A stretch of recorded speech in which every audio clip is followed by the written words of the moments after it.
Oke, karena waktu sudah menunjukkan pukul 19.00, langsung saja kita mulai acara belajar bareng pada malam hari ini. Sebelumnya, halo teman-teman semua, selamat malam. Assalamualaikum warahmatullahi wabarakatuh. Kenalin, nama aku Nara, mungkin beberapa dari teman-teman udah ada yang pernah ketemu aku di rangkaian acara Pinter Bareng yang sebelumnya. Sebelum kita memulai sesi belajar bareng pada malam hari ini, alangkah lebih baiknya kita mulai dengan berdoa. Untuk itu, berdoa menurut agama dan kepercayaan masing-masing, berdoa dipersilahkan.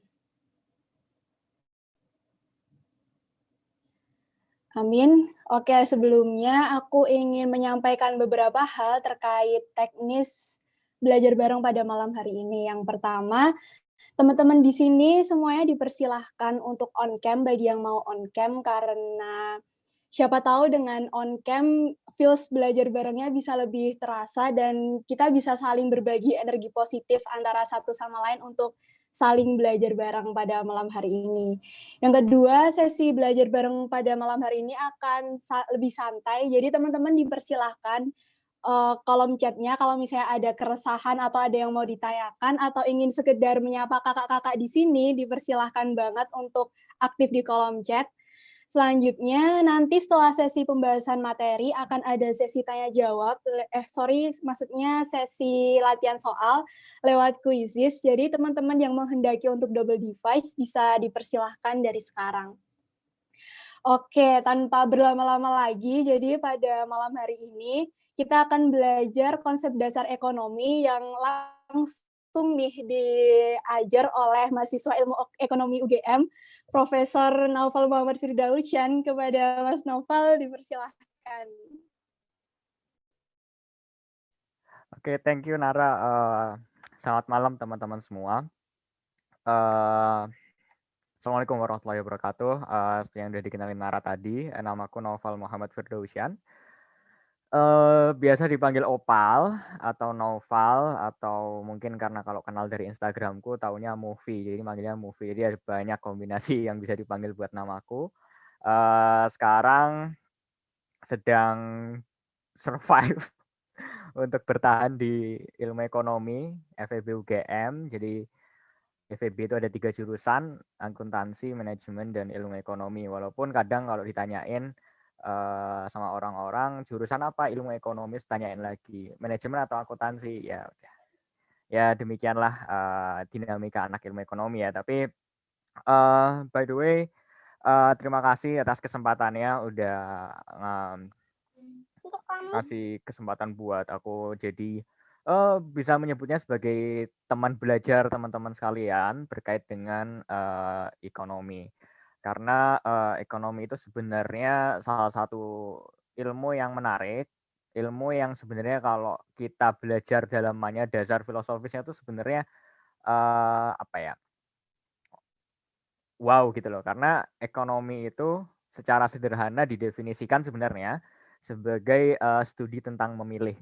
Ya memilih apa saja, memilih bagaimana kita mau makan hari ini, memilih apakah kita mau, ya secara gampang, apakah kalian mau belajar hari ini atau kalian hanya tidur-tiduran aja, itu termasuk konsep yang ada di dalam ilmu ekonomi. Termasuk mencari jodoh ya sebenarnya ya. Ekonomi itu bisa memodelkan satu fenomena ke dalam sebuah hal yang simpel. Dari itu sebenarnya segala sesuatu yang sebenarnya didasarkan atas kelangkaan itu ekonomi bisa masuk di dalamnya. Well, di sini pertemuan kali ini ya, mungkin secara umum ketika belajar ekonomi, kita pasti akan belajar yang pertama adalah mengenai konsep dasar ekonomi. Walaupun teman-teman sudah banyak yang mempelajari ini ya di awal-awal, yang mungkin dengan di sekolah, mungkin kalau sekolah itu kelas 10 ya. Terus nanti ada lagi kalau yang udah ikut les mungkin itu pasti sudah basic sekali konsep dasar ilmu ekonomi. Tapi ketika kita harus paham dulu konsep dasar ilmu ekonomi sebelum kita masuk kepada tataran ekonomi yang teori yang lebih tinggi lagi. Misalnya ya demand supply, lalu kebijakan fiskal, kebijakan moneter, lalu nanti ada terkait dengan inflasi, pengangguran dan lain sebagainya itu basic-nya semuanya ada di konsep dasar ini. Well, ada 4 hal sebenarnya yang akan kita jadi topik bahasan pada malam hari ini. Yang pertama nih konsep ekonomi, lalu ada konsep ekonomika mikro dan ekonomika makro. Lalu ada juga pelaku ekonomi, kita coba akan membedah arus diagram lingkar ekonomi dan juga sistem ekonomi. Oke, teman-teman kalau misalnya nanti di tengah perjalanan ada yang mau ditanyakan silahkan langsung interupsi aja. Dan nanti kalau misalnya ada yang bingung langsung di chat atau interupsi yang di tengah nggak apa-apa, nggak masalah. Langsung kita masuk kepada basic kenapa sih sebenarnya ada ilmu ekonomi, tapi kita belajar dulu dari prinsip ekonomi. Mungkin teman-teman sering dengar ya bahwa ada yang bilang bahwa prinsip ekonomi itu adalah hasil dengan mengorbankan biaya minimal untuk mendapatkan hasil yang maksimal. Mungkin teman-teman sering dengar itu ya, tapi itu suatu terminologi yang kurang tepat. Karena ya kalau kita logika aja ya, ketika kita mau bikin usaha apa misalnya, bakery misalnya roti. Ya apakah dengan biaya yang minimal misalnya dengan hanya kita punya tepung terigu 1 kilo, gula 1 kilo, susu 1 kaleng, apakah bisa berproduksi pada tingkat yang ibaratnya skala ekonomi? Kan nggak juga karena ya kita lihat aja ketika hanya ada 1 kilo terigu, 1 kilo gula, dan satu kaleng susu itu pun hanya bisa menghasilkan beberapa kuantitas roti saja. Mungkin ya maksimal 5. Itu pun mungkin secara skala ekonomi tidak terlalu efisien. Maka dari itu prinsip yang kurang tepat dalam ekonomi. Maka dari itu prinsip yang sebenarnya yang kita apa ya, dalam ekonomi sebenarnya itu adalah mengenai untuk mendapatkan hasil yang maksimal dengan pengorbanan yang tertentu. Tertentu ini bisa pada taraf yang apa ya, tidak minimal juga karena dengan pengorbanan tertentu tadi bisa ada akhirnya kita menghasilkan hasil yang maksimal atau hasil yang tertentu dengan pengorbanan yang minimal. Kita nggak mungkin untuk dengan pengorbanan minimal hasilnya maksimal tuh nggak logis, nggak rasional. Itu prinsip ekonomis secara umum. Aku lupa masukin satu slide sebenarnya terkait dengan pendefinisian ilmu ekonomi. Sebenarnya ilmu ekonomi itu yang aku mention di awal itu berkaitan dengan studi mengenai pilihan. Tapi kalau mau panjangnya, ilmu ekonomi itu studi tentang pengalokasian sumber daya ketika terjadi kebutuhan kita yang tidak terbatas, tapi alat pemuas kebutuhan, sumber daya dan lain sebagainya itu terbatas.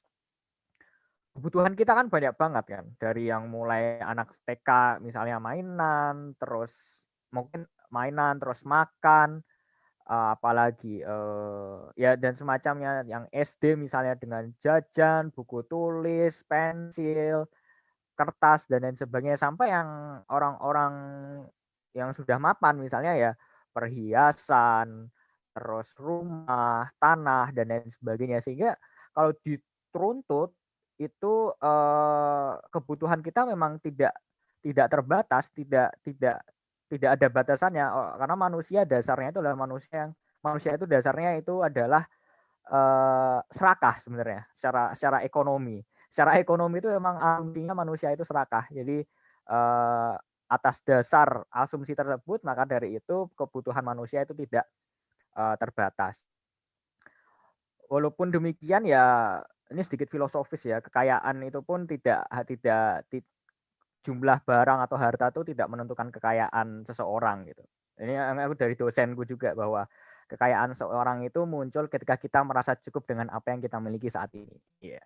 Itu quotes yang mungkin menarik dari dosenku semester kemarin. Jadi jangan dikira bahwa orang kaya itu kebutuhannya sudah terpenuhi, ya belum.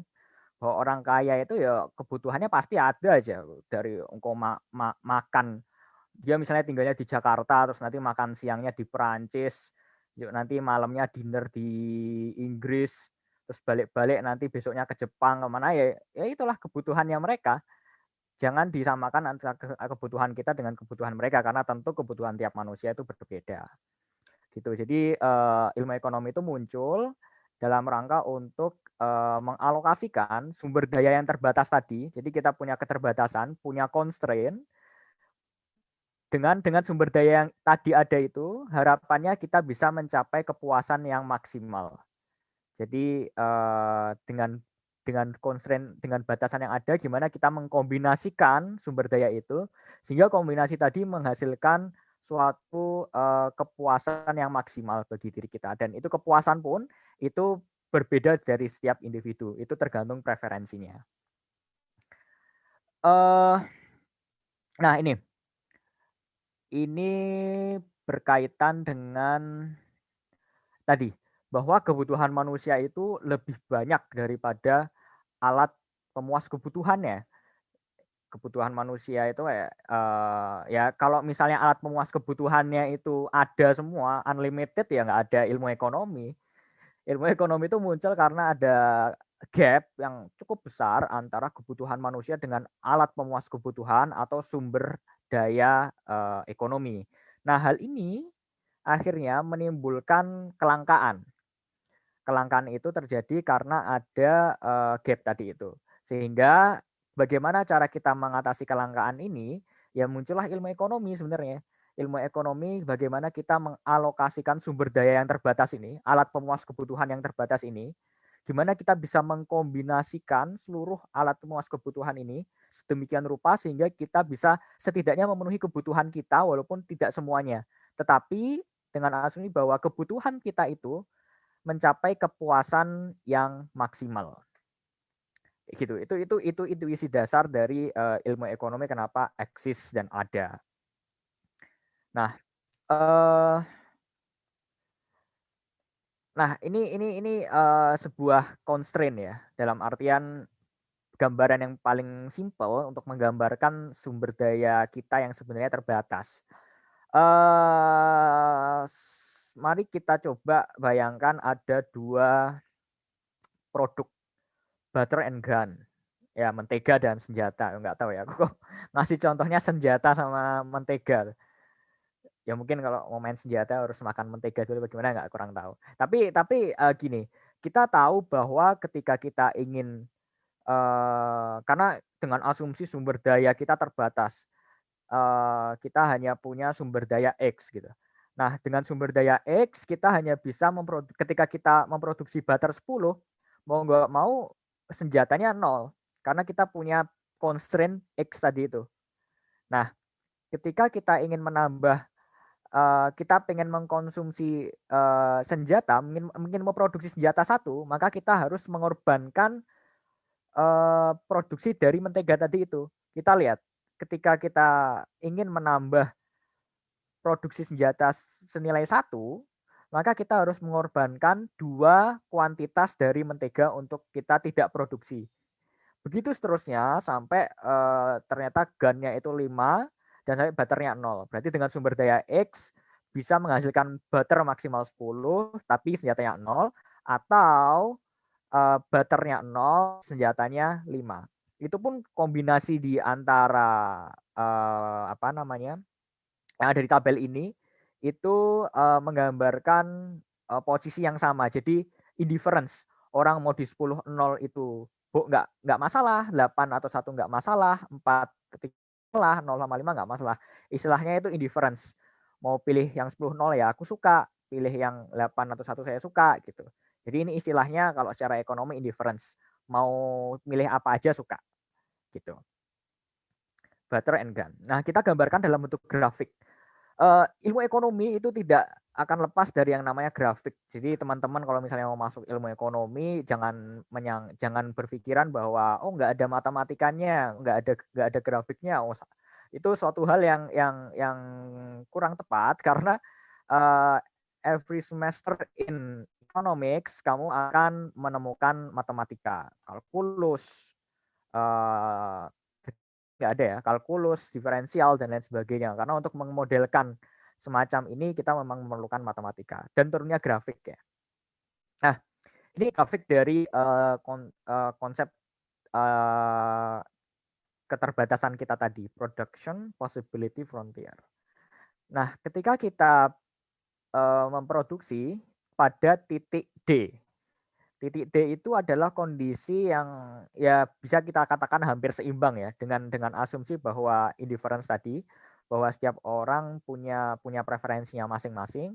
Jadi di sepanjang kurva biru ini orang nggak masalah mau berada di titik mana aja. Jadi sama-sama nyaman untuk ada di titik B, titik D, titik C. Nah, titik B, titik D, titik C ini itu menunjukkan suatu produksi yang optimum di mana seluruh sumber daya yang ada, sumber daya untuk memproduksi gun and butter itu digunakan secara maksimal oleh produsen. Sedangkan untuk titik A itu berarti ada sumber daya untuk memproduksi senjata dan mentega yang tidak digunakan. Nah, padahal sumber daya tadi bisa kita gunakan untuk memproduksi lebih, memproduksi di titik D atau titik C. Jadi kita katakan bahwa titik A itu adalah titik yang tidak efisien karena produsennya nggak bisa mengolah nggak bisa mengolah sumber daya tadi dengan baik. Ibaratnya kita misalnya balik ke yang roti tadi ya. Misalnya kita punya 5 kg terigu, 5 kg gula, 5 kaleng susu. Nah, titik B, D, C itu adalah titik ketika kita menggunakan seluruh sumber daya tadi, terigunya 5 kilo, gula 5 kilo, susunya 5 kaleng. Nah, itu kita gunakan semua sehingga kombinasinya muncul ada di titik C, D, atau B. Ketika kita pilih berada di titik A, berarti itu ada sumber daya yang tidak kita gunakan. Misalnya kita hanya menggunakan 3 kg terigu, 3 kg gula, dan 3 kaleng. Sehingga ada 2 kilogram yang tidak digunakan, sehingga itu tidak efisien. Nah, gimana kalau, sorry, ini harusnya X yang di grafik itu E ya. Nah, gimana kalau yang di titik X? Nah, titik X itu adalah titik yang nggak mungkin untuk kita produksi. Misalnya kita pengen memproduksi roti sejumlah 10 misalnya. Dengan sumber daya yang tadi 5 kg tadi, padahal dengan 5 kg tadi kita hanya bisa menghasilkan 7. Berarti X itu adalah titik yang tidak mungkin untuk kita capai karena kita tidak memiliki sumber daya yang cukup untuk memproduksi ke arah titik X. Sehingga kita bisa katakan bahwa grafik kurva biru ini itu adalah batasan maksimum orang untuk individu untuk berproduksi dengan sumber daya yang ada. Gitu. Ini ada dua istilah yang mungkin sering digunakan di dalam ekonomi. Pertama adalah trade off. Trade off itu adalah dilema. Istilahnya itu dilema, adalah suatu tindakan yang mengharuskan untuk mengorbankan suatu hal demi mendapatkan hal yang lain. Kayak gini, kita balik ke tabel ini ya. Trade off ketika kita memproduksi butter sebesar 10, kuantitasnya 10 adalah senjatanya harus jadinya cuma 1. Begitu seterusnya. Jadi ini menjadi trade off. Orang akan dilema antara mau pilih butternya produksi 10 atau senjatanya 0. Atau butternya 8, gunnya 1. Begitu seterusnya. Nah, ini kecoret apa ini? Oke, never mind. Trade off itu berkaitan dengan dilema tadi itu. Nah, selanjutnya ada marginal rate of transformation, di mana itu adalah jumlah unit barang yang harus dikorbankan untuk menambah unit barang produksi lainnya. Nah, kita lihat di tabel bahwa marginal rate of transformation dari posisi untuk menambah produksi satu senjata itu adalah mengorbankan 2 butter. Ketika kita ingin menambah produksi senjata menjadi 3, maka marginal rate of transformation-nya adalah sejumlah 4 butter. Begitu seterusnya. Jadi itu istilah yang mungkin sering digunakan, marginal rate. Jadi marginal rate itu nanti ada banyak istilahnya, ada marginal rate of transformation, marginal rate of substitution, dan lain sebagainya. Ini terkait dengan production possibility frontier. Mungkin sampai di sini dulu ada pertanyaan nggak? Atau mungkin aku ngejelasinnya terlalu cepat, mungkin terlalu berapi-api. Silahkan teman-teman kalau misalnya kecepatan atau apa bisa ngomong di chat atau gimana. Kecepatan nggak? Ngejelasinnya. Nggak ya? Aku asumsikan nggak ya? Nggak ya? Oke.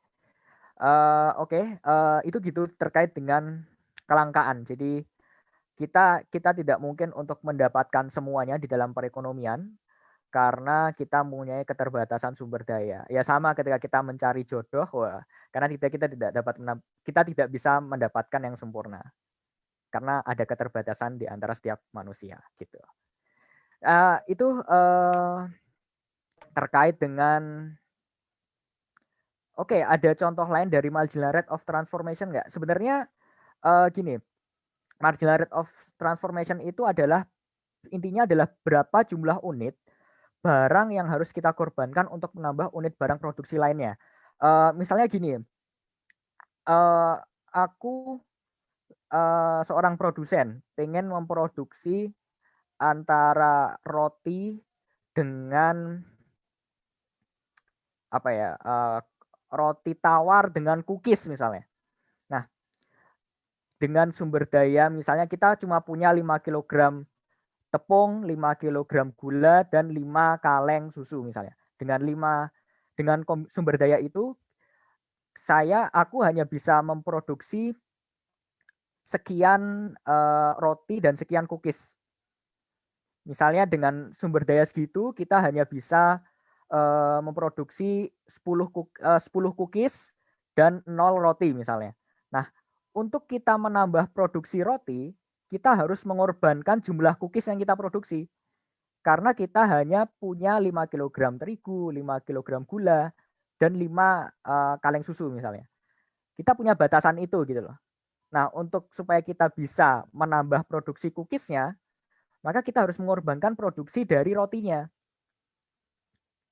Ketika kita maksimal bisa memproduksi roti tadi, cookies 10 ya. Cookies 10 tadi, untuk menambah produksi roti 1, berarti kita harus mengurangi produksi cookiesnya.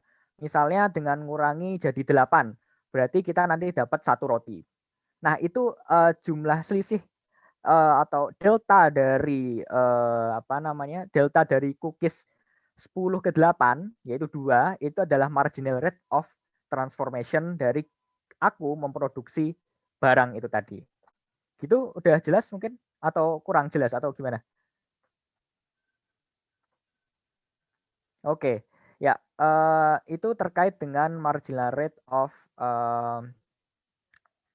transformation. Oke lanjut, kita masuk ke banyak topik terkait dengan ekonomika mikro dan ekonomika makro. Wah ini sering banget teman-teman dengar ya di berita itu misalnya harga kedelai itu naik atau harga produksi kedelai kita turun sehingga harga tempe sama tahu naik. Mungkin pernah dengar ya itu berita-berita seliweran, terus misalnya inflasi kita 3% di 3% di tahun 2019 misalnya. Pengangguran akibat pandemi COVID-19 bertambah 2%. Pertumbuhan ekonomi Indonesia mengalami kontraksi sebesar 5,32% misalnya. Nah, itu adalah terminologi yang sering kita temui di keseharian. Nah, secara ilmu ekonomi itu ada dua garis besar cabang ilmu, yaitu ekonomika mikro, ekonomika makro, dan alat analisis. Tapi ini alat analisis nggak dipelajari di SMA ya. Yang sejauh ini yang perlu diketahui itu adalah mengenai ekonomika mikro dan ekonomika makro. Ekonomika mikro itu adalah cabang ilmu ekonomi yang mempelajari perilaku sebuah entitas. Sebuah entitas ini berarti satu orang, perilaku individu, perilaku perusahaan, perilaku pemerintah, perilaku apalagi rumah tangga luar negeri. Jadi kita hanya mempelajari satu perilaku seseorang, perilaku entitas itu aja. Ya kalau mempelajari perilaku individu ya individu itu aja, bukan individu yang lain. Tetapi ketika kita sudah berbicara individu A, individu B, individu C, itu masuk kepada ekonomika makro. Ekonomika mikro itu fokus kepada mempelajari perilaku seseorang. Sedangkan kalau ekonomika makro itu mempelajari perilaku kolektif dari masyarakat. Jadi gampangnya gini, ketika kita belajar mengenai keputusan kalian untuk membeli bakso, keputusan kalian untuk saat ini belajar di sini atau rebahan Netflixan, atau perilaku kalian ketika menabung, mengkonsumsi, itu dipelajari melalui pendekatan ekonomika mikro. Sedangkan untuk ekonomika makro itu adalah mempelajari perilakunya Ersa, perilakunya Nara, perilakunya yang lain, yang diagregasi menjadi satu, sehingga perilaku yang muncul adalah perilaku kolektif. Nah, itu yang dipelajari di dalam ekonomika makro. Ekonomika mikro ini gampangnya gini, aku punya pertanyaan nih. Teman-teman, ketika kita mempelajari komoditas, misalnya kita mempelajari harga beras di Indonesia, itu masuk ekonomika mikro atau ekonomika makro? Coba kalian tulis di chat deh. Ketika kita belajar harga beras di Indonesia, itu kita pendekatannya ekonomika mikro atau ekonomika makro? Ditulis saja di chat, coba. Mikro, makro. Oke, makro, mikro. Oke, kalian ini seimbang nih. Mikro, makro. Makro, makro, makro. Oke. Makro, mikro. Makro karena bahas Indonesia. Oke. Makro, oke. Ya. Makro ya. Oke. Nah, gini, menariknya adalah komoditas harga beras di Indonesia itu pendekatannya adalah ekonomika mikro, bukan ekonomika makro. Kenapa? Karena kita hanya mempelajari satu beras saja. Hanya mempelajari beras saja. Bukan mempelajari, ketika kita mempelajari beras ya ketika cuma satu itu doang ya itu mikro. Tapi ketika kita masuk ke beras, terus nanti ke jagung, ke kedelai, ke gandum, sorghum, itu baru makro. Jadi bisa bedain ya antara mikro dengan makro. Jadi karena walaupun Indonesia ya konteksnya ya, tetapi yang dipelajari kan hanya satu objek, hanya beras saja. Ketika yang dipelajari, kita mempelajari pasar beras di Indonesia, pasar beras di Asia Tenggara, pasar beras seluruh dunia, pendekatannya masih mikro karena kita hanya mempelajari beras tok, bukan komoditas yang lain. Gitu. Kalau komoditas harga pangan di Indonesia ini masuknya makro. Karena sudah agregasi dari dilihat dari perspektif barangnya, bukan wilayahnya. Tapi kalau sudah diagregasi, sudah dijadikan satu, ada kombinasi antara beras, kedelai, jagung, dan lain sebagainya, itu sudah masuk ke makro. Jadi kayak harga pangan, indeks harga konsumen, itu masuknya pendekatannya di makro, bukan di mikro lagi. Gitu. Itu yang membedakan antara mikro dengan makro. Sebenarnya ekonomika mikro dan makro ini bisa di breakdown lebih banyak lagi ya dengan kecabangan ilmu ekonomi yang sekarang berkembang ya. Misalnya kalian pernah dengar ekonomika moneter misalnya. Ekonomika moneter itu mempelajari terkait dengan uang, suku bunga, mempelajari sistem pembayaran, ke bank sentralan. Nah, itu dipelajari yang dipelajari di ekonomika moneter. Dan ekonomika moneter itu lebih terasosiasi dengan ekonomika makro. Walaupun nanti kalau di kuliah mungkin itu paradigmanya akan sedikit berbeda ya. Tapi secara umum ekonomika moneter itu mempelajari sisi makro. Tapi kalau kita mempelajari belajar ekonomika pembangunan misalnya, ekonomika pembangunan itu nanti kita bisa mempelajari perilaku rumah tangga atau perilaku individu. Misalnya gini nih, nah sekarang itu kan lagi pandemi kan. Pandemi itu kan orang-orang lagi nggak bisa kerja, gajinya lagi dipotong atau malah di PHK, jadinya pengangguran, jadi nggak dapat pendapatan gitu ya. Nah, ekonomika pembangunan itu mencoba untuk mempelajari bagaimana sih orang-orang yang tadi pengangguran, orang-orang yang tadi nggak dapat gaji, dia bisa mengkonsumsi barang yang sama ketika dia masih bekerja. Sejauh mana sih sebenarnya bantuan yang seharusnya pemerintah kasih ke mereka ini yang pengangguran supaya mereka itu bisa konsumsinya sama kayak sebelum pandemi. Nah, itu dipelajari di ekonomika pembangunan dan pendekatannya itu mayoritas pendekatan mikro karena kita mempelajari perilaku individu satu orang. Satu orang ini ketika nggak kerja nih konsumsinya turun berapa nih. Nah, dipelajari itu dihitung-hitung dengan statistik, matematika dan lain sebagainya ketemu X. Nah, X ini adalah nilai bantuan yang misalnya yang harus dikasih pemerintah supaya si individu tadi konsumsinya sama kayak ketika sebelum pandemi. Nah, itu dipelajari di ekonomika pembangunan.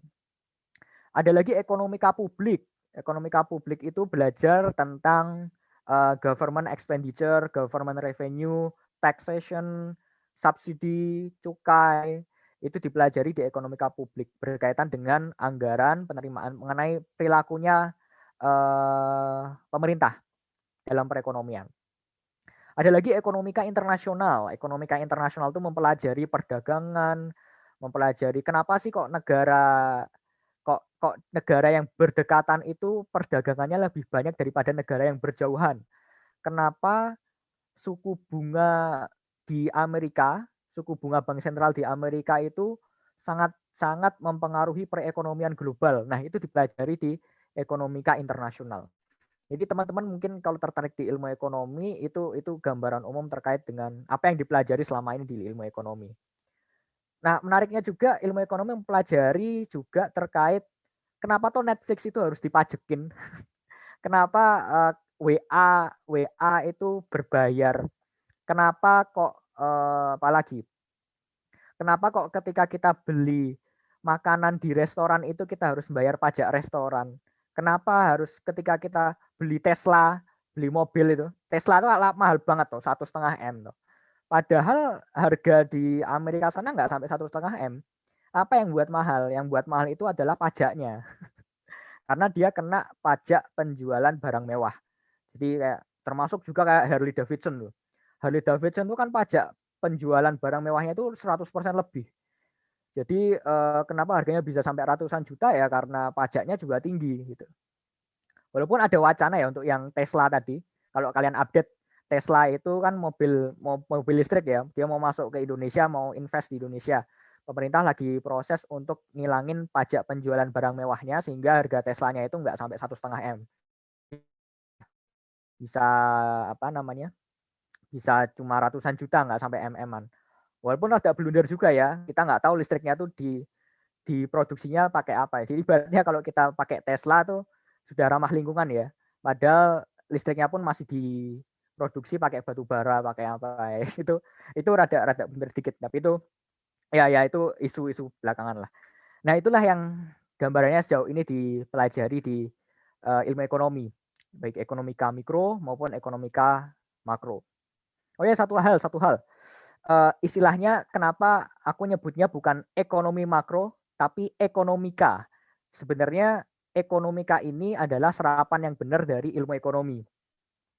Karena ya sama ketika kita bilang mathematics, diserap jadi bahasa Indonesia jadi matematika. Physics jadi fisika. Statistics jadi statistika.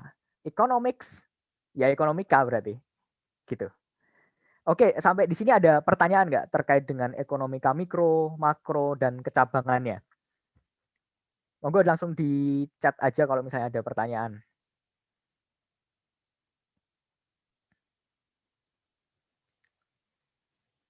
Ada nggak?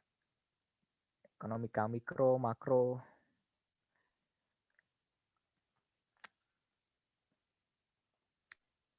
Nggak ada ya?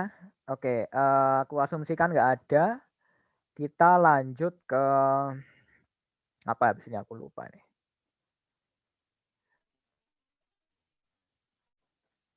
Oke, ya kita mempelajari pelaku ekonomi. Ini yang sering. Sorry, aku ambil minum bentar ya.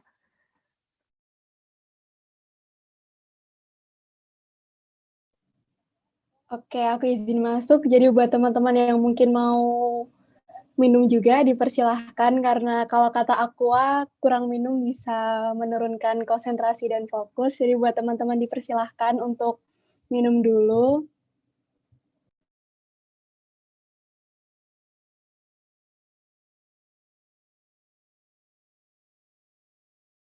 Oke, ya lanjut. Sorry, lupa bawa minum aku. Oke, lanjut kita masuk ke pelaku ekonomi. Sebentar, kucingku. Ya, kamu turun dulu. Sorry. Oke, kita masuk ke pelaku ekonomi. Dalam perekonomian itu ada dua pelaku, yaitu rumah tangga konsumen dan rumah tangga produsen. Itu 2 sektor. Ketika nambah rumah tangga pemerintah, jadi 3 sektor. Ketika nambah rumah tangga luar negeri, jadi 4 sektor. Jadi pelaku ekonomi sebenarnya ya hanya 4 orang ini aja. Konsumen, produsen, pemerintah, dan luar negeri. Oke. Oke, ini grafiknya rada ribet ya. Kita lihat dari household dulu. Household ke firms. Household ke firms, sebentar. Ini laser pointer. Nah, biar kelihatan. Dari household ke firms, ada hubungan jadi ada 2 pasar ya. Di dalam 2 pelaku ekonomi ada 2 pasar. Pasar input dan pasar output. Pasar input tadi adalah sumber daya yang dipasok ke firms. Misalnya gini, arus dari, ini mungkin agak sedikit beda ya dari yang mungkin biasanya teman-teman, tapi ini intuisinya sama. Yang bawah ini factors, ini adalah pasar input. Pasar input itu adalah pasar untuk pasar sumber daya, faktor-faktor produksinya. Nah, pelaku ekonomi perusahaan atau firms itu mendapatkan faktor-faktor produksi, they hire L and K, L itu labor and capital, to household. Nah, dia pinjem, dia ambil faktor produksi dari household berupa labor dan capitalnya. Lalu melalui household dapat imbalasan apa ketika dia minjemin, ketika dia ngambil labor and capitalnya, dia dapat balas jasa. Kalau labor itu balas jasanya upah, kalau capital itu balas jasanya adalah bunga. Jadi dari firms dia ngambil faktor-faktor produksi ke rumah tangga konsumsi di pasar input berupa faktor-faktor produksi. Nah, balas jasanya dari perusahaan atau firms itu adalah upah maupun bunga. Upah itu untuk labor, bunga itu untuk capital. Untuk tanah itu nanti balas jasanya adalah sewa atau rent. Terus ada lagi, terus nanti ada kewirausahaan. Kewirausahaan itu nanti balas jasanya itu adalah laba. Jadi 4 faktor produksi itu punya balas jasanya. Nah, alurnya itu adalah dari yang bawah ini. Kita sebutnya sebagai pasar input. Nah, ketika firms atau perusahaan itu sudah dapat faktor produksi, yuk dia pakai faktor produksinya, ya dibuat produksi. Nah, ketika dia memproduksi, firms pasti akan memproduksi kan. Household tadi berupa barang dan jasa. Kita lihat di sini, ini di atas, yang atasnya pasar input nih. Ini adalah pasar output kita nyebutnya. Household buy goods and service to firms.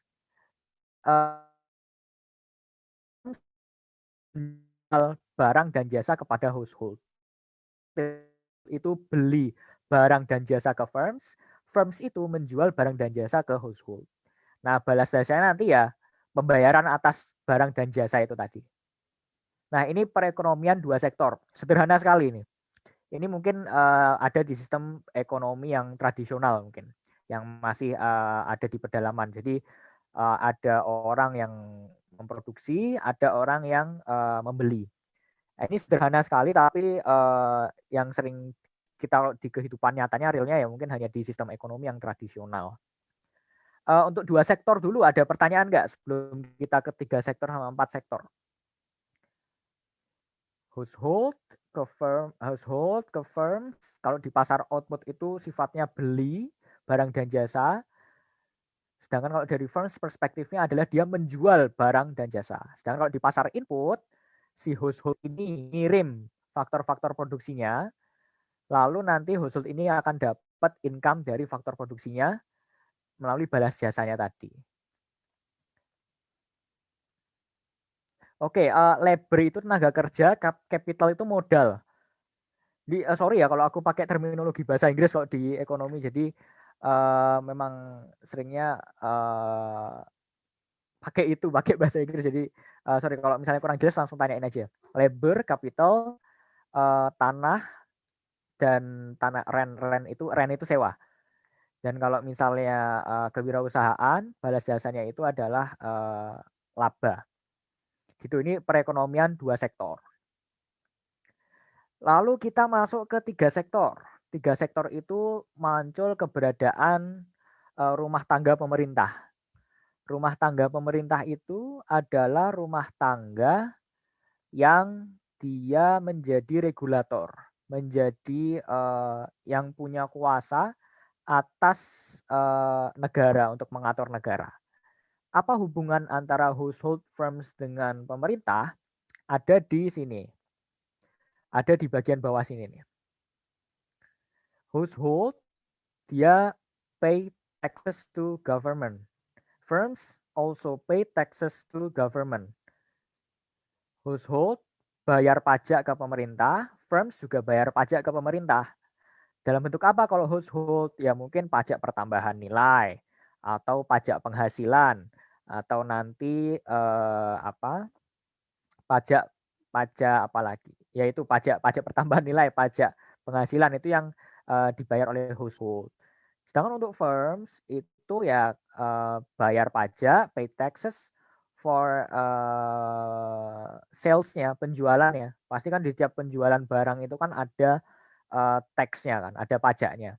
Nah, pajaknya dibayarkan ke pemerintah dalam bentuk tax. Lalu apa balas jasa pemerintah ke household dan firms ini? Pemerintah bisa ngasih subsidi ke mereka, ke firms. Pemerintah bisa ngasih subsidi ke rumah tangga. Ibaratnya gini, kita bayar pajak penghasilan. Kita perusahaan bayar pajak penghasilan. Nah, itu diakumulasi oleh pemerintah sebagai sebuah pajak, dan pajaknya ini nanti akhirnya dikeluarkan oleh pemerintah untuk subsidi, misalnya kalau di perusahaan itu adalah subsidi bahan baku misalnya. Atau kalau di household ini adalah subsidi gaji, misalnya waktu pandemi kemarin ada dengar subsidi gaji ya. Nah, itu dibayar ke household oleh pemerintah. Itu subsidi gaji. Terus apalagi pembangunan infrastruktur misalnya. Oh, jadi ketika kita membayar tax, kita dapat infrastruktur nih, dapat jalan yang mulus, kita dapat terminal, kita dapat bandara, yang disebutnya kita barang publik ya. Itu yang kita nikmati, baik household atau firms.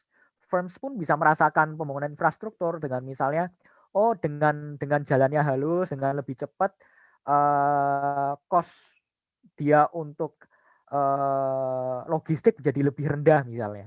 Nah, itu hubungan antara household dengan pemerintah, firms dengan pemerintah. Jadi bisa dalam bentuk tax, ketika kita bayar ke pemerintah itu bentuknya tax, sedangkan kalau misalnya mereka ke pemerintah ke household atau firms itu adalah subsidi atau pembangunan dan lain sebagainya. Untuk 3 sektor. Ada pertanyaan mungkin untuk 3 sektor sebelum kita masuk ke 4 sektor?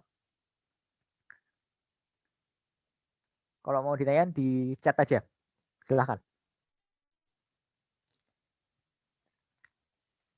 Sebentar.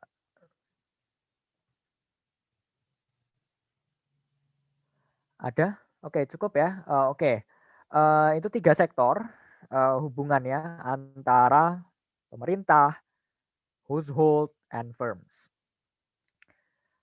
Lalu ada satu sektor lagi yang menjadi penting. Nah, gini, kita punya istilah ya. Ketika kita mempelajari just household, firms, and government, kita menyebutnya itu sebagai sistem perekonomian yang tertutup. Karena mereka hanya berputar di dalam negeri aja. Hanya hubungannya antara household, firms, and government. Kita menyebutnya sebagai sistem perekonomian yang tertutup. Sedangkan ketika kita sudah masuk kepada rest of the world atau luar negeri, itu sudah kita sebut sebagai perekonomian yang terbuka.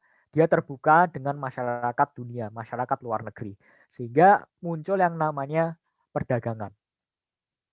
Perdagangan internasional itu salah satu tanda bahwa sistem perekonomian di satu negara itu adalah sistem perekonomian yang terbuka.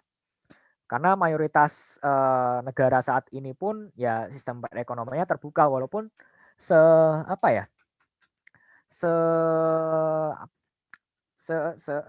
seketat-ketatnya Korea Utara pun ya dia masih beli sesuatu dari Cina gitu loh. Seketat mana lagi? Korea Utara, Kuba misalnya. Kuba pun juga masih beli senjata dari Rusia. Jadi sistem perekonomian mayoritas negara di dunia itu ya sistem perekonomian terbuka. Walaupun nanti intensitasnya berbeda-beda ya. Dalam artian nanti ada yang perdagangannya memang perekonomiannya ditopang dari perdagangan itu ya ada. Kayak Singapura misalnya. Terus nanti ada yang perdagangan itu bukan sebagai sumber perekonomian negaranya juga ada. Nah, apa hubungannya antara household, firms, and rest of the world? Ke household kita adalah kita impor good or service. Juga di firms itu adalah household ke rest of the world atau ke masyarakat luar negeri, they buy goods and service. Dia membeli barang dan jasa dari luar negeri. Gampang ini. Ya kalau kalian misalnya sering belanja online ya kayak Shopee, Tokopedia, aku kurang tahu apakah di sana ada dari yang impor gitu apa ada, kurang tahu ya. Tapi Alibaba mungkin ya, Alibaba itu kan di Cina, misalnya kita beli di Alibaba yang di Cina itu. Nah, kita menyebutnya kita buy goods and service from foreign, yaitu from China, misalnya untuk barang souvenir misalnya. Souvenirnya lucu dari Cina, aku beli nih. Ya itu udah, itu kita membeli barang dan jasa dari luar negeri.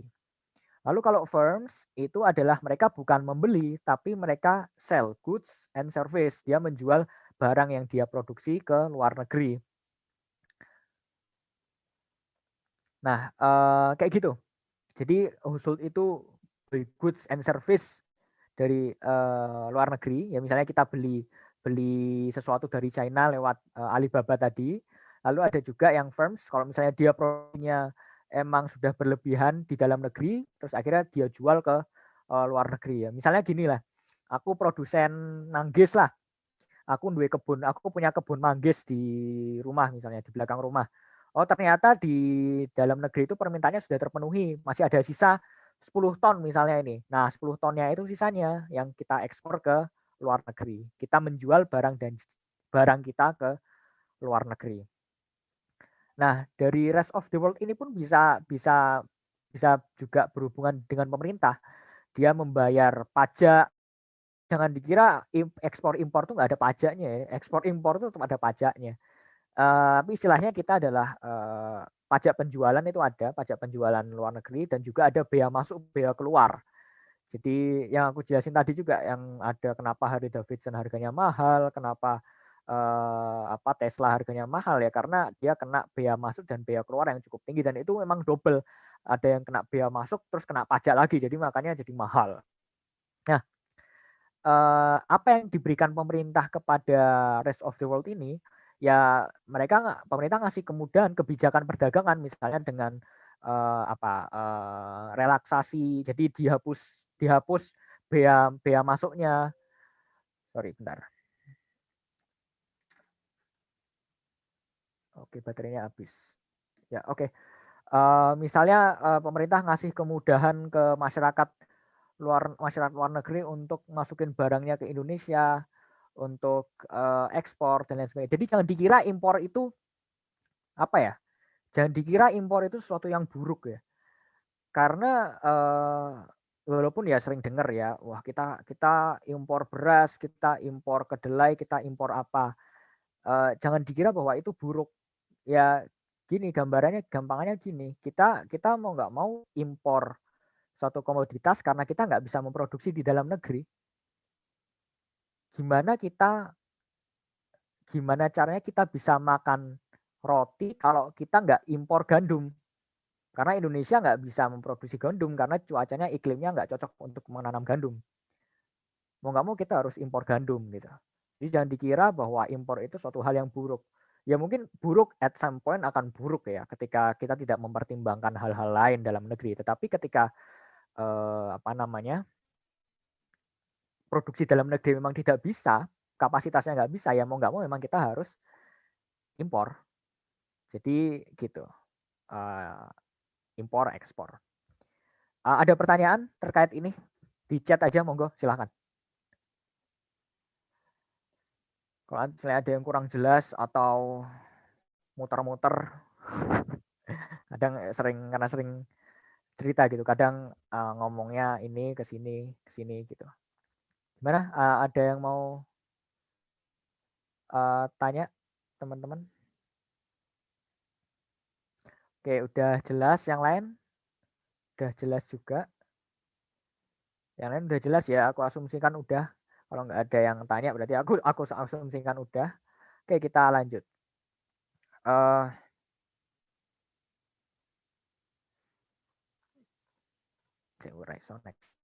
Ini kita masuk ke sistem ekonomi ya. Nah, ini mungkin materi yang terakhir untuk kali ini. Nanti mungkin lebih banyak tanya jawab ya. Mungkin teman-teman kalau misalnya ada soal atau ada pertanyaan, bisa banget untuk tanya ke aku. Kecuali untuk akuntansi ya, karena jujur akuntansi itu satu hal yang tidak saya sukai sama sekali. Jadi jangan tanyakan saya terkait akuntansi, ini debitnya di mana, kreditnya di mana. Orang nggak seimbang, stres gitu. Itu sering ditemui. Kita belajar sistem ekonomi. Sistem ekonomi itu secara umum ada 4 sebenarnya. 5. Ya, ada 5 mungkin ya yang sering dibilang. Ada sistem ekonomi tradisional, tapi nggak aku masukin di sini. Sistem ekonomi tradisional itu ya semuanya tradisional. Kita nggak ada. Ya ada alat pembayaran, tapi cuma hanya ala kadarnya. Kalau kita lihat itu zaman dulu itu alat pembayaran itu kan hanya kayak misalnya ada bahkan alat pembayaran yang batu gede gitu ya. Batu gede itu jadi alat pembayaran di daerah Mikronesia, daerah Samudra Pasifik. Di suku sana itu ada yang bayar pakai batu gede. Ada yang pakai kerang-kerangan. Jadi kerang itu sebagai alat tukar waktu itu. Nah, itu masuk kepada sistem ekonomi yang tradisional. Mereka masih menggunakan alat-alat di sekitarnya untuk bertransaksi atau berdagang di dalam perekonomian. Ada lagi misalnya Ada yang bayar pakai oh ini barter. Nah, barter itu adalah, hal yang lumrah kita temui di sistem ekonomi tradisional. Misalnya aku punya beras nih, tapi lagi butuh daging. Nah, sana lagi banyak daging tapi butuh beras. Ya udah nih klop satu sama lain akhirnya sepakat untuk, barter, untuk bertukar. Dia butuh daging, saya butuh beras, saya butuh beras, sana butuh daging, ya udah tukeran. Walaupun kelemahannya adalah kita nggak bisa menemukan, orang-orang yang mempunyai kebutuhan yang sama dengan kita. Itu yang lebih susah waktu itu. Dan sistem ekonomi tradisional itu masih cenderungnya adalah ekonomi yang sirkular. Sirkular itu ya semua apa yang sumber daya ekonomi baik yang sudah, apa namanya, sudah nggak terpakai itu masih bisa digunakan bagi mereka. Itu, ekonomi yang sirkular, yang berputar. Ada juga sistem, kalau sekarang sistem ekonomi tradisional sudah jarang ditemui ya. Mungkin, bisa ditemui untuk di daerah-daerah yang pedalaman, misalnya di daerah-daerah suku terpencil yang dia belum terekspos oleh, modernisasi dan lain sebagainya, itu masih menggunakan sistem ekonomi yang tradisional. Bahkan mereka nggak mengenal uang, yang mengenal hanya barter, hanya kerang-kerangan tadi, batu, kreweng, tahu ya kreweng ya? Nah, mereka hanya mengenal itu sebagai alat pembayaran. Nah, lanjut ke sistem ekonomi pasar. Sistem ekonomi pasar itu adalah sistem ekonomi yang, dia pemerintah itu nggak punya intervensi atas aktivitas perekonomian yang ada di negara tersebut. Ciri-cirinya, eee, yang pertama adalah kepemilikan berbagai alat-alat produksi itu di tangan individu. Jadi, kita dibebaskan oleh pemerintah untuk menguasai alat-alat produksi sehingga kita bisa berproduksi. Nah, itu salah satu ciri dari sistem ekonomi pasar. Jadi pemerintah nggak punya intervensi nih. Aku punya ini, pemerintah ya nggak boleh ganggu gugat loh. Nggak boleh tiba-tiba melarang dan lain sebagainya, itu nggak boleh. Jadi kepemilikan itu sangat kepemilikan berbagai alat produksi itu sangat diakui di sistem ekonomi pasar. Yang kedua, individu itu bebas memilih pekerjaan atau usaha yang dianggap baik. Jadi terserah meh meh kerja jadi akuntan, kerja jadi apa, tukang sampah misalnya, mau jadi tukang pos, mau jadi penjual kuliner dan lain sebagainya, terserah. Ya itu kebebasan bagi masyarakat, bagi mereka. Lalu yang ketiga adalah ekonomi yang sudah diatur oleh mekanisme pasar. Mekanisme pasar itu terkait dengan demand and supply. Di mana demand dan supply ini yang akan menentukan harga. Ketika demand-nya tetap tetapi supply yang terlalu banyak, berarti harganya akan murah. Ketika supply-nya tetap tapi demand-nya tinggi, harganya tinggi. Ya kayak gitu. Pemerintah tapi nggak bisa intervensi di dalamnya karena itu sudah diserahkan kepada mekanisme pasar. Yang keempat ini yang menjadi salah satu penting adalah intervensi pada pemerintah itu seminimal mungkin. Pemerintah nggak boleh campur tangan terhadap aktivitas perekonomian karena asumsinya ketika pemerintah campur tangan itu menyebabkan inefisiensi dalam perekonomian. Yang kelima, the invisible hand. Udah pernah dengar ya the invisible hand yang disampaikan sama si Mbah Adam Smith tahun 1776 lewat bukunya The Wealth of Nations, bahwa mekanisme pasar itu berjalan karena ada invisible hand. Ada tangan gaib yang dia mengatur perekonomian itu untuk selalu berada pada tingkat yang efisien. Yang keenam adalah motif yang mendorong ekonomi untuk sebuah keuntungan. Jadi karena kita bebas untuk menguasai alat-alat produksi, kita bebas untuk memilih pekerjaan, maka orientasi kita adalah kepada keuntungan dan kebebasan itu tadi. Walaupun demikian, sistem ekonomi pasar ini sudah yang murni ya, sistem ekonomi pasar yang murni itu sudah nggak ada sama sekali di dunia ini. Sistem ekonomi pasar ini yang ideal itu yang memang dicetuskan oleh Adam Smith tahun 1776 lewat The Wealth of Nations, sampai pada akhirnya itu runtuh, sistem ekonomi pasar ini runtuh pada tahun 1930. Ada yang tahu mungkin 1930 itu ada apa? 1930, belum lahir. Ya belum lahir, aku juga belum direncanakan buat lahir. Ada yang tahu 1930 itu ada apa?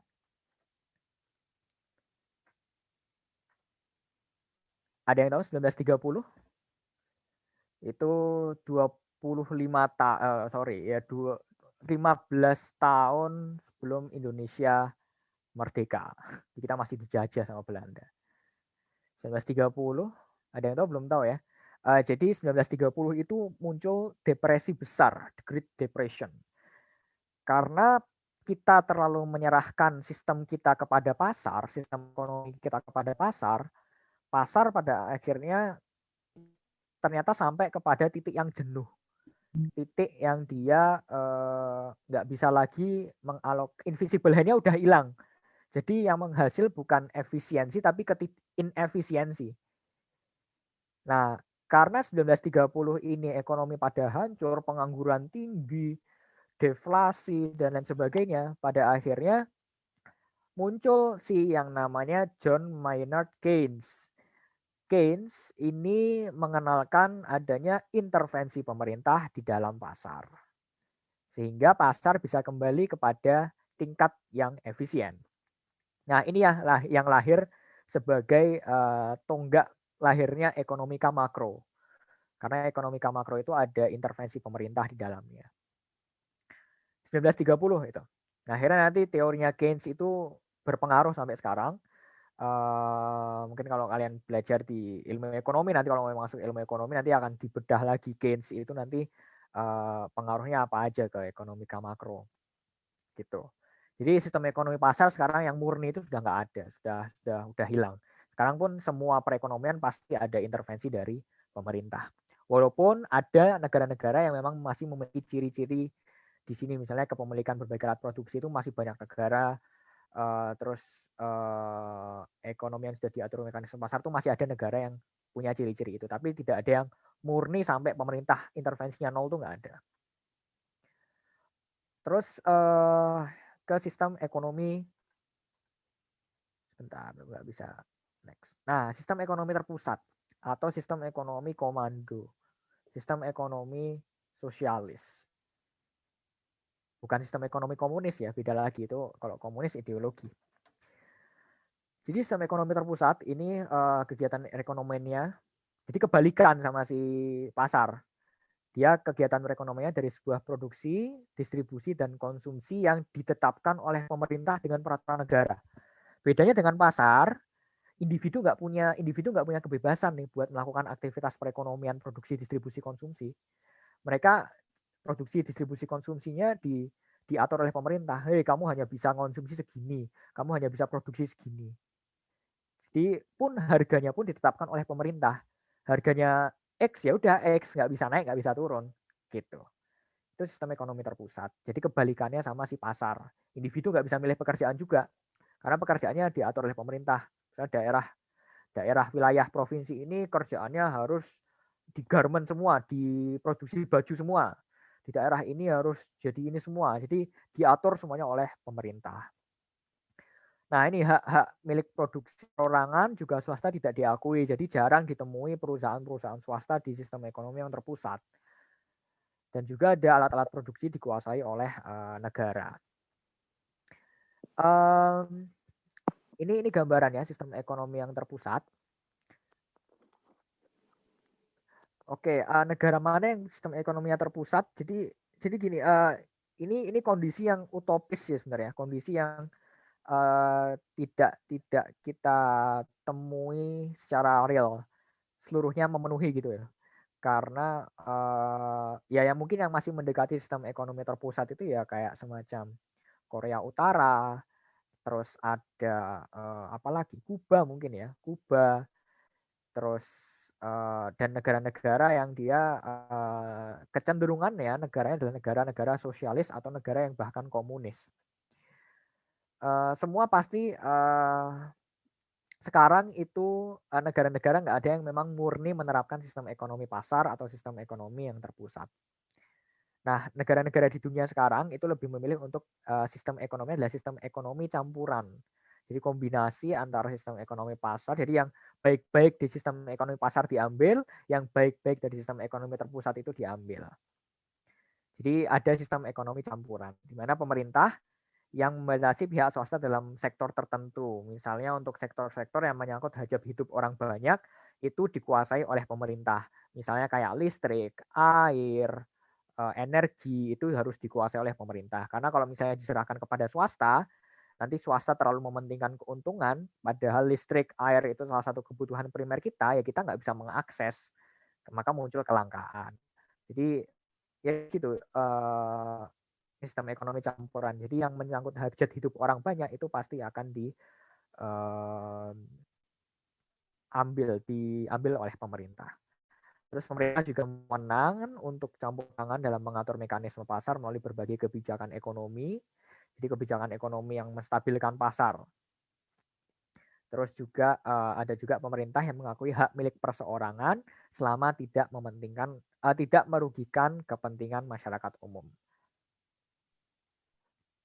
Oke, ini ada yang tanya nih, ada yang bilang Cina, Korea Utara, Korea Utara itu sudah memang mendekati sistem ekonomi komando. Tapi kalau untuk Cina itu sekarang malah walaupun kita lihat komando ya, walaupun dia komunis ya, tetapi sekarang sudah ada kecenderungan mereka untuk ke sistem ekonomi yang pasar, sistem yang liberal ya. Karena mereka sudah mulai membuka keran investasi dari luar negeri untuk orang-orang pada nanam investasi di Cina. Walaupun masih ada halangan ya, constraint banyak di Cina, tetapi mereka sudah ke arah sana. Ya, tapi tidak bisa dipungkiri memang nggak ada negara-negara yang memang murni menerapkan sistem ekonomi pasar maupun sistem ekonomi komando. Semuanya sistem ekonomi campuran. Kalau Indonesia apa? Indonesia nggak mau dibilang sistem ekonomi campuran. Kita sebutnya sebagai sistem ekonomi Pancasila, katanya. Sistem ekonomi Pancasila itu adalah aktivitas ekonomi yang didasarkan pada atas asas-asas Pancasila. Ya, kita harus adil ke sesama, kita harus ya bermusyawarah dan lain sebagainya. Ya, kalau menarik ada satu intinya intermezzo aja ya. Satu hal, kenapa kok kita nggak belajar ekonomi itu kenapa nggak kita gali dari sistem perekonomiannya Indonesia sendiri. Kenapa kita harus berkiblat pada Barat? Kenapa? Ini pertanyaan retoris ya. Kenapa ketika kita belajar ekonomi yang kita pelajari pertama kali itu adalah persaingan, bukan kerjasama. Padahal kerjasama itu adalah kegiatan yang selalu kita lakukan setiap hari. Kenapa harus bersaing ketika kita bisa melakukan kerjasama?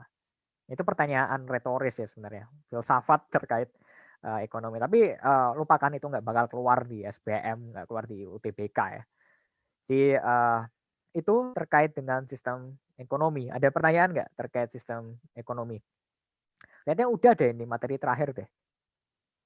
Nah, materi terakhir. Ada nggak yang mau tanya tentang sistem ekonomi? Di chat atau mau ngomong langsung silahkan. Santai. Sistem ekonomi, misalnya ada yang kurang tahu. Oke, berarti ini ya masuk sesi tanya jawab aja ya sekalian ya. Nah, atau siapa yang lagi job desk?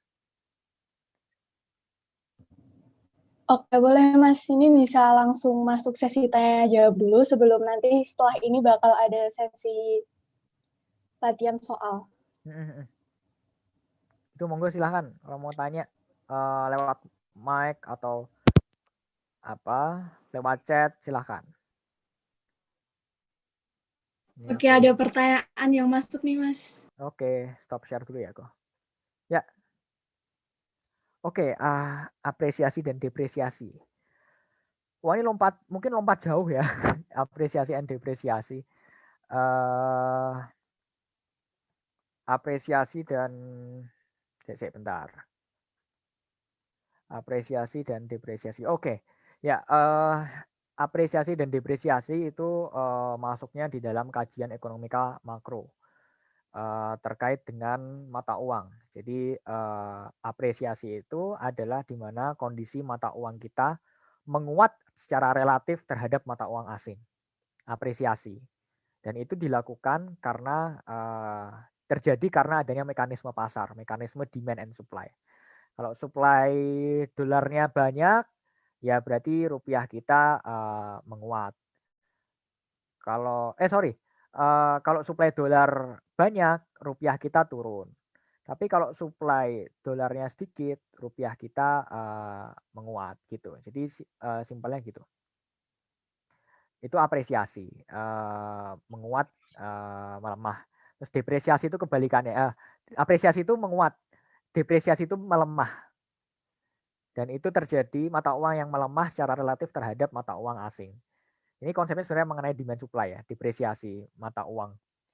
Jadi gitu, dan apresiasi depresiasi itu dilakukan akibat dari mekanisme pasar, bukan secara sengaja oleh pemerintah. Kalau secara sengaja oleh pemerintah, itu istilahnya bukan apresiasi depresiasi, tapi devaluasi dan revaluasi. Devaluasi itu adalah menurunkan nilai mata uang secara sengaja oleh pemerintah. Revaluasi menguatkan nilai mata uang secara relatif terhadap mata uang asing yang disengaja oleh pemerintah. Gitu, itu apresiasi depresiasi. Gitu, ada lagi? Oke, Dindin udah terjawab ya pertanyaannya. Teman-teman ada yang mau ditanyain lagi nggak sebelum kita masuk ke sesi latihan soal setelah ini? Kalau misalnya ada, bisa langsung tanya di kolom chat. Atau kalau misalnya teman-teman ada yang pengen ngomong langsung, bisa langsung raise. Ya, monggo silahkan kalau mau ngomong langsung atau tanya. Santai aja loh ya, aku bukan, kalau kalian mau tanya-tanya hal di luar ekonomi ya silahkan selama aku bisa jawab. Atau update-update terkait ekonomi silahkan. Oke, ini udah masuk lagi. Pengangguran tuh masuknya makro ya, pengangguran tuh masuknya makro, ekonomika makro. Oke, ini ada pertanyaan menarik. Apa benar kalau saat rupiah terapresiasi, impor akan semakin besar? Oke, kebalik. Justru ketika rupiah kita terapresiasi, impor kita akan, ekspor ya, impor kita akan semakin, gini, gampangnya gini. Ketika rupiah itu terdepresiasi atau rupiah kita melemah, maka itu peluang bagi kita untuk melakukan ekspor. Karena harga kita itu relatif lebih murah daripada harga luar negeri. Itu kalau terdepresiasi. Sedangkan kalau terapresiasi itu menyebabkan ekspornya kita turun karena harganya relatif mahal. Aku lupa kalau ketika rupiah terapresiasi impor akan semakin besar. Aku menghubungkan variabelnya.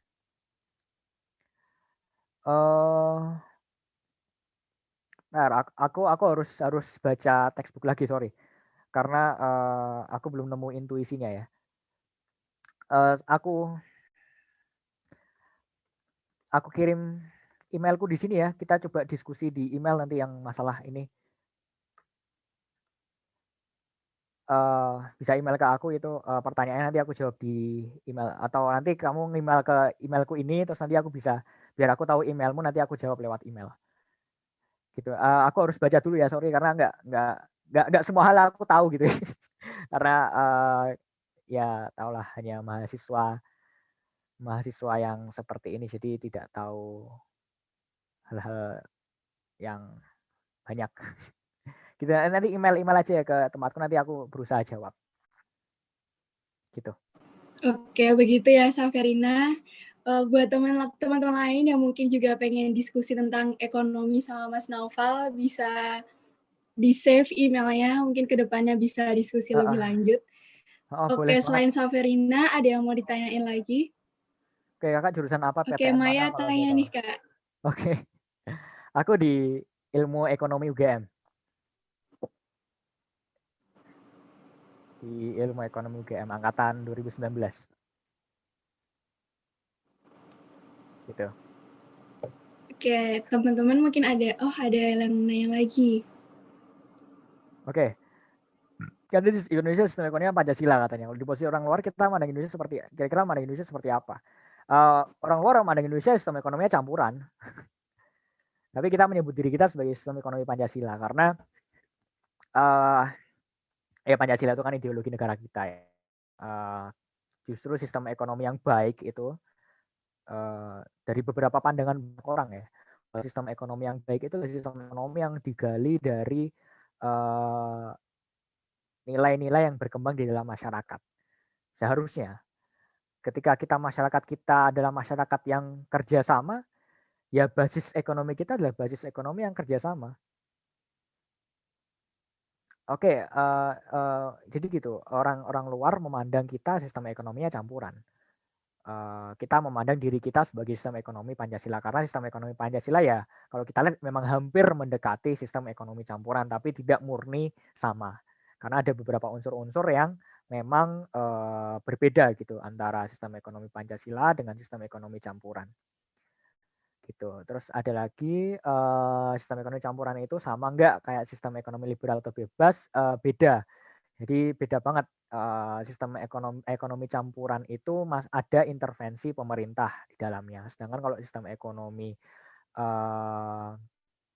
sistem ekonomi liberal itu tidak ada campur tangan pemerintah. Jadi udah beda banget kalau dari situ. Beda ya kalau sistem ekonomi campuran sama sistem ekonomi liberal. Oke, ilmu ekonomi UGM pilihan pertama SBM atau SNM, pilihan pertama SNMPTN. Gitu. Terus ada lagi, ini kayak Q&A gitu ya, kayak Q&A YouTuber gitu ya. Jadi sebenarnya sistem ekonomi Pancasila itu sama aja ya Kak dengan sistem ekonomi campuran atau bagaimana? Beda, tetap beda. Karena ada beberapa hal yang memang tidak di-cover oleh tidak di-cover oleh sistem ekonomi campuran. Ya misalnya tadi kayak masalah sistem ekonomi Pancasila itu memberikan pandangan kita untuk kerjasama, untuk musyawarah dan lain sebagainya, itu tidak ditemui di sistem ekonomi campuran. Ya, sistem ekonomi campuran ya basisnya ada persaingan dan persaingan untuk mencapai keuntungan kan gitu. Jadi tetap beda.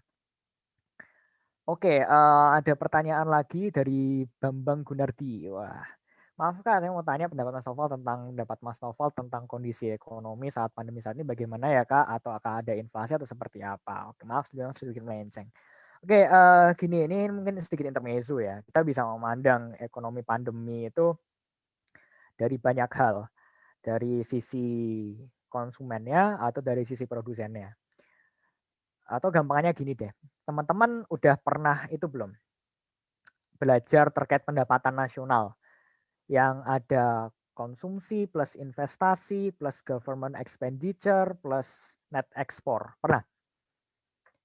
Pernah belajar itu ya? Ya udah pernah itu ya. Nah, itulah komponen yang menyusun PDB Indonesia.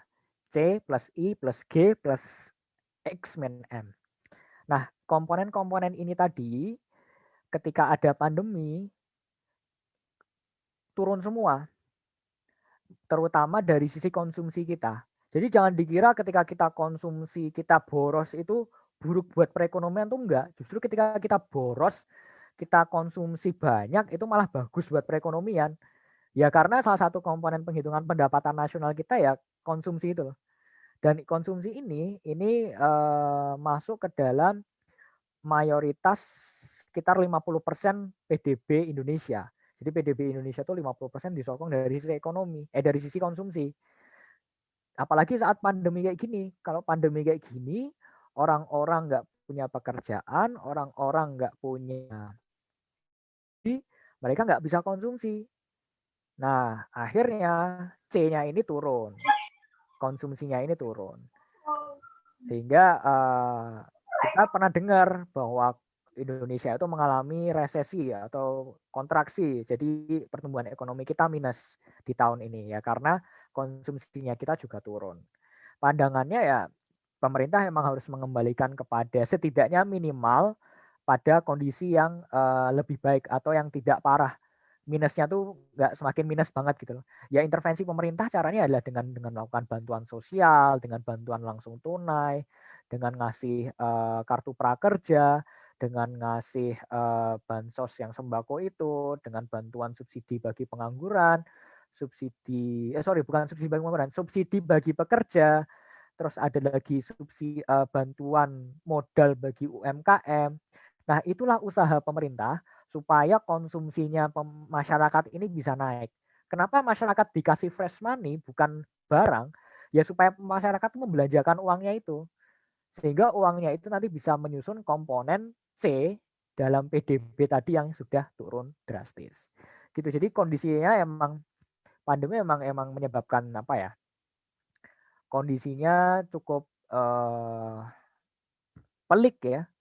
Kita justru nggak akan inflasi kalau kondisi saat ini. Justru ketika saat kondisi kayak gini kita justru akan mengarah ke deflasi.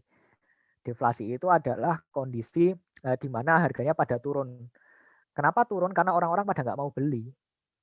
Ya supply-nya banyak tapi demand-nya turun, ya harganya kan masih akan turun. Nah justru ketika ada deflasi inilah pertanda kita sedang dalam mengarah kepada krisis. Jadi justru bukan inflasi yang mengarah pada krisis, ya bisa inflasi mengarah pada krisis, tapi deflasi ini salah satu pertanda kita mengalami krisis karena orang-orang pada nggak mau beli kan barang-barang, jadi harganya pada turun semua. Gitu. Inflasi, pengangguran jelas naik ya, kemiskinan juga naik pada saat kondisi pandemi saat ini. Itu indikator-indikator ekonomi ya. Jadi kalian bisa update di banyak sumber sekarang, di berita, atau kalian mau akses di Bank Indonesia atau mengakses di banyak penelitian, itu teman-teman bisa baca di sana untuk sedikit ya intermezzo ya, mungkin untuk update sedikit terkait dengan perekonomian. Oke, lanjut. Di sini ada kalau membahas inflasi, pendataan nasional, pengangguran itu masuknya ekonomika mikro, atau makro itu masuknya ekonomika makro. Karena itu kan sudah agregasi kan. Kalau inflasi itu kan sudah agregasi. Inflasi itu didapat dari mana sih? Didapat dari indeks harga konsumen. Indeks harga konsumen itu didapat dari mana? Dari agregasi harga-harga barang, harga makanan, harga rekreasi, harga properti perumahan, harga barang keseharian, dan lain sebagainya. Itu sudah agregasi. Jadi inflasi itu masuk ke dalam ekonomika makro. Termasuk pendapatan nasional, termasuk dari konsumsi, investasi, government expenditure, itu kan sudah kombinasi banyak. Termasuk juga pengangguran. Gitu. Itu masuknya ekonomika makro. Gitu. Ada lagi mungkin sampai 8:30. Nanti habis itu kuis. Monggo teman-teman. Ada lagi yang mau tanya? Silakan loh.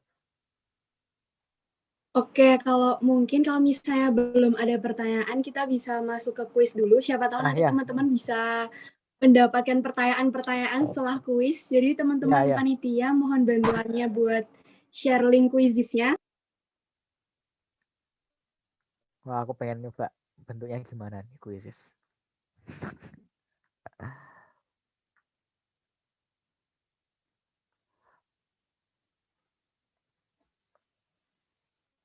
Enter your name. Oke, ini ya teman-teman, kalian bisa langsung open linknya, terus masukin kodenya di situ. Nanti nggak bakal di-share peringkatnya, jadi teman-teman langsung join aja. Silahkan, ini sekalian bisa dicoba sebagai tolak ukur sudah sejauh mana pemahaman teman-teman tentang materi yang disampaikan Kak Oval barusan. Ini soalnya terkait dengan itu ya, apa namanya, simple sih, nggak banyak juga.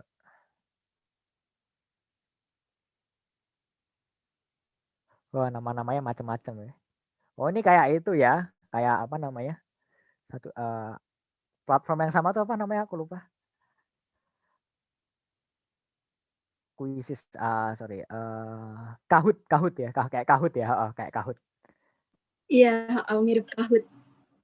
Cuman kalau Kahoot dia soalnya terpisah gitu, jadi cuman bisa dilihat sama pembuat soalnya. Kalau Quizizz masing-masing usernya bisa lihat soalnya di gawai masing-masing. Oh, oke, paham. Oke, ada yang namanya The Next Mas Opal nih. Waduh, jadi diri sendiri aja ya. Jangan jadi aku.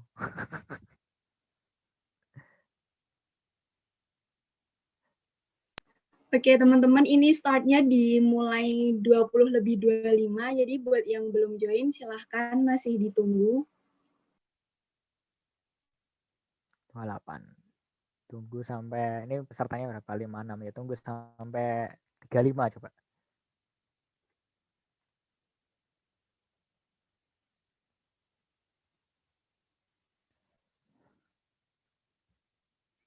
Ada lagi 31. Soalnya gampang-gampang kok, serius. Ya nggak tahu ya gampang atau enggak ya. Gampang menurutku. Nggak tahu tiap orang beda-beda.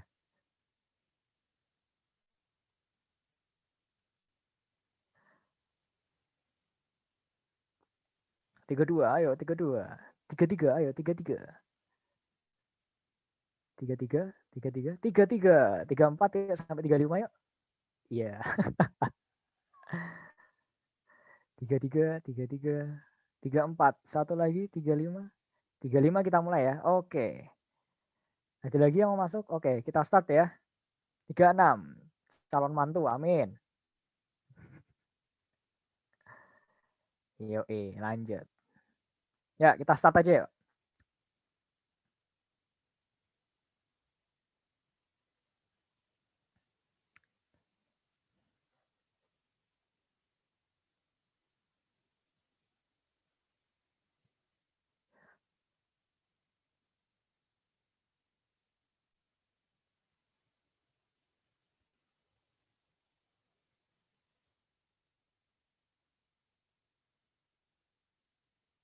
Selamat ngerjain semuanya.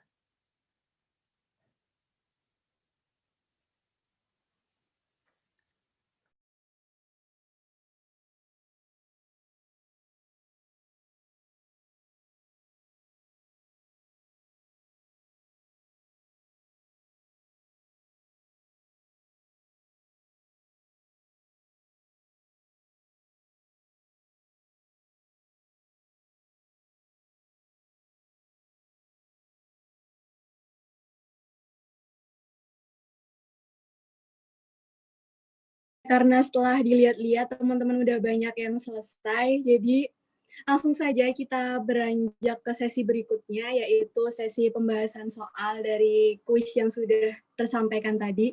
Sebelumnya aku mau tanya nih teman-teman pada bener berapa nih tadi?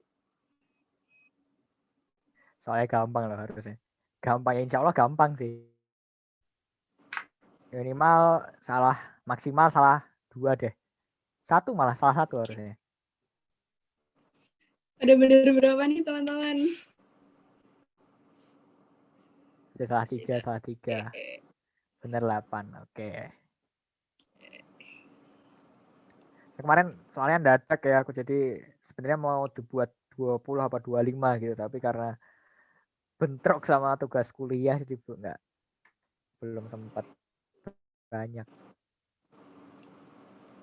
Oke, ini rata-rata salah 3 ya ternyata. Salah 3, Oke, buat salah 2. kakak-kakak panitia bisa dibantu untuk share screen ulang soal-soalnya.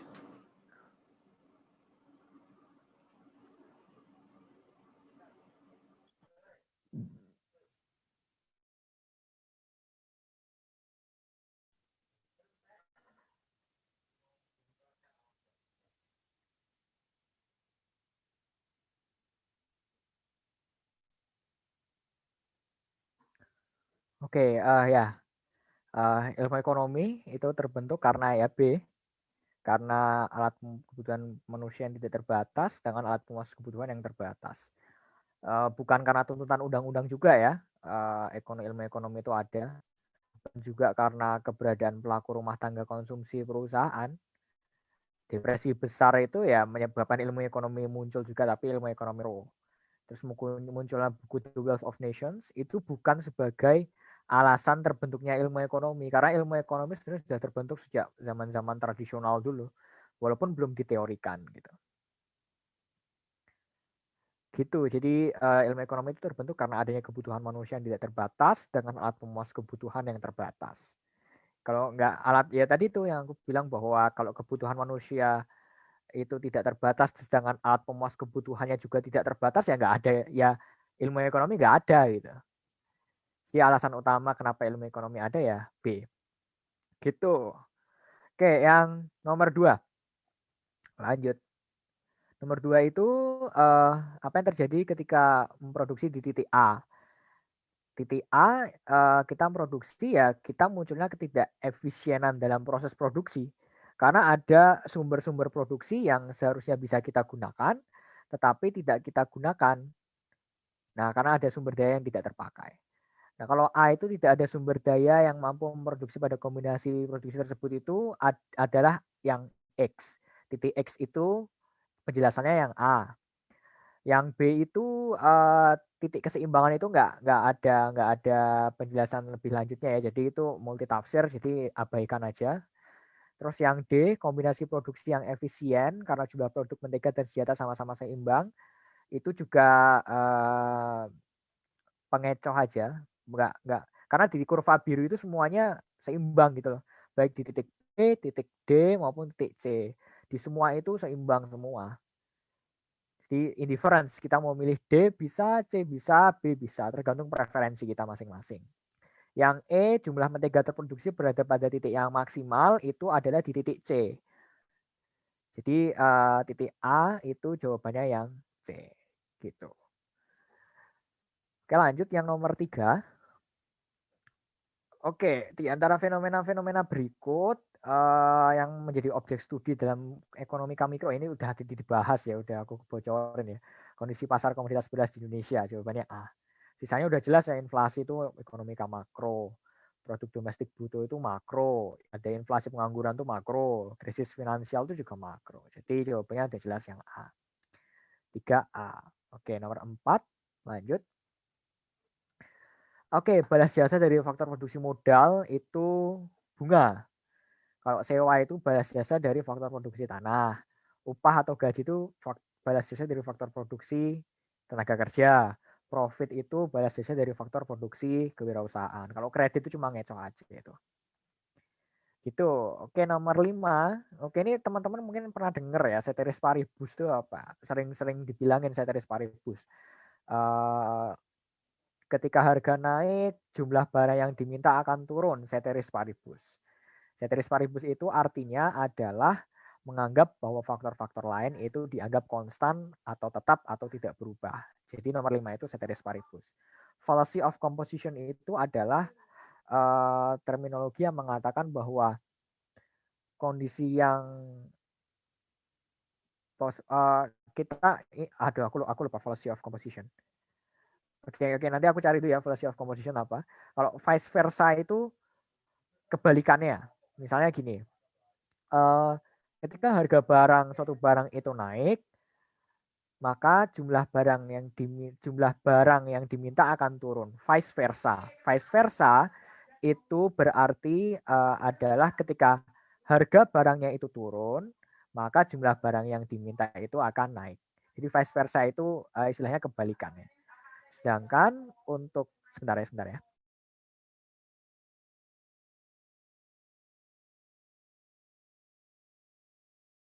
Nah, sedangkan untuk normative economics itu hanya sekedar terminologi terkait, kalau kalian pernah dengar, ekonomi positif dan ekonomi normatif.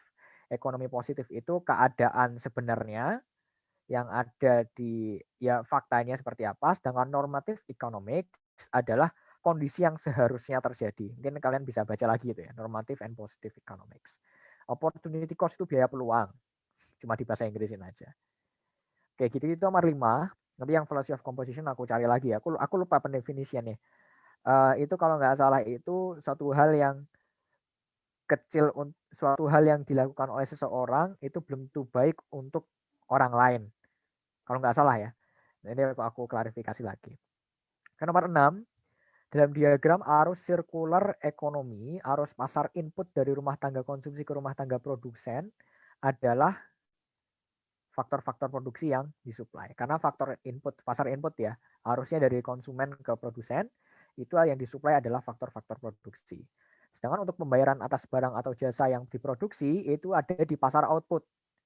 Pasar output harusnya dari rumah tangga konsumsi ke rumah tangga produsen. Rumah tangga produksi itu harusnya rumah tangga produksi, bukan rumah tangga produsen. Kalau pajak itu adalah hubungan antara RTK, RTP ke pemerintah. Balas jasa faktor produksi yang digunakan itu kebalikannya. Ada di pasar input, benar di pasar input, tapi itu arusnya dari rumah tangga produksi ke rumah tangga konsumsi. Kalau pembayaran atas ekspor itu ya dari rumah tangga produsen, rumah tangga produksi ke masyarakat. Dari dari masyarakat luar negeri ke rumah tangga produksi. Itu pembayaran atas ekspor. Jadi yang 6 itu jawabannya A. Oke, nomor 7. Faktor berikut yang tidak mempengaruhi pembentukan harga faktor produksi tanah. Itu jawabannya B, jumlah tanah yang diproduksi. Kenapa? Karena tanah kita nggak bisa produksi tanah lagi. Ya bisa kalau kita ke Mars atau ke Jupiter gitu ya, itu tanahnya bisa terproduksi lagi. Tapi kan bumi kita kan cuma segini, kita nggak bisa nambah tanah lagi.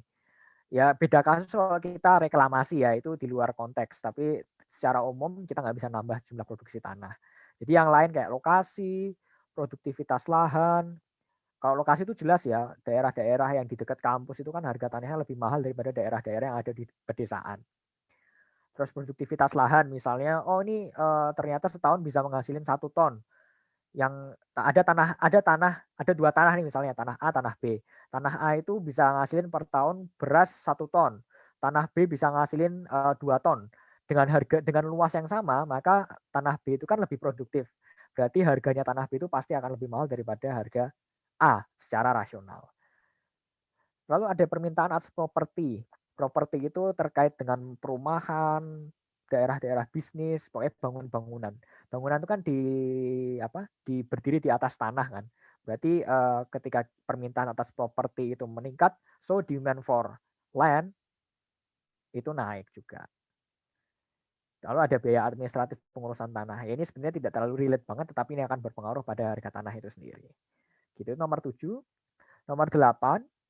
Kegiatan produksi yang mengambil bahan bakunya langsung dari alam tanpa harus mengubah bentuknya dahulu, itu adalah kegiatan produksi yang ekstraktif, ngambil langsung. Industri itu jelas pengolahan ya. Jadi dia mengolah suatu bahan baku dengan suatu alat. Kalau tersier itu lebih ke jasa sebenarnya. Jadi tersier sama jasa itu hampir sama. Kalau sekunder itu sudah ada tahapan mengolahnya. Sedangkan kalau yang primer seperti yang ekstraktif ini, dia termasuk kegiatan yang mengambil bahan bakunya langsung tanpa harus mengubah bentuknya dulu. Jadi itu nomor 8 adalah ekstraktif. Nomor 9, lanjut. Berikut adalah yang merupakan salah satu kelebihan sistem ekonomi terpusat. Jawabannya B, jarang ditemui kejadian krisis dalam perekonomian. Ada yang bisa jelasin nggak nomor 9 ini? Kenapa kok jawabannya B? Ada yang mau, mungkin di chat aja kalau misalnya malu-malu. Kenapa kok nomor 9 ini jawabannya B? Kenapa enggak A, kenapa enggak C, kenapa enggak D, kenapa enggak E? Atau mau ngomong silahkan teman-teman, jangan malu-malu. Enggak ada yang salah kok. Teman-teman juga masih belajar daripada salahnya nanti waktu UTBK kan. Mending salahnya di sini. Ada yang mau berpendapat mungkin kenapa B? Di chat aja atau mungkin ada yang mau ngomong? Silahkan loh, santai loh. Enggak gigit aku. Ada? Oke, ada yang salah. Jawabnya apa tuh yang? Soalnya dikuasai oleh pemerintah karena semua perekonomian telah dikendalikan oleh pemerintah. Oke, ada lagi karena semuanya dikontrol pemerintah. Oke. Intuisinya kayak gitu ya. Jadi kenapa kok negara dengan sistem ekonomi terpusat atau komando itu jarang ditemui kejadian krisis dalam perekonomian karena ya pemerintah sendiri yang mengalokasikan sumber daya dalam perekonomian sehingga pemerintah tahu oh ini segini ini kelebihan, segini ini kekurangan.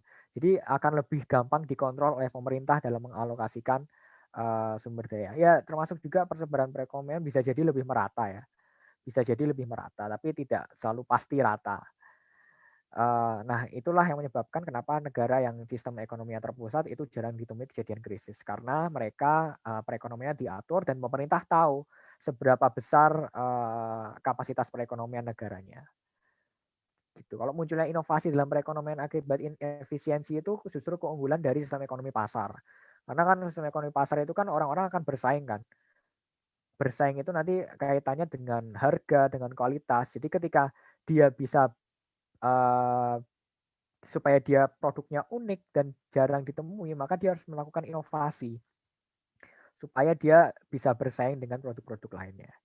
Minyak intervensi itu ciri-ciri, adanya penguasaan dan komoditas strategis itu ciri-ciri, bukan suatu keunggulan ataupun apa. Nomor 10 ini gampang banget ya kalau teman-teman, ini basic banget. Jadi apa yang termasuk ke dalam pertanyaan masalah pokok dalam ekonomi modern.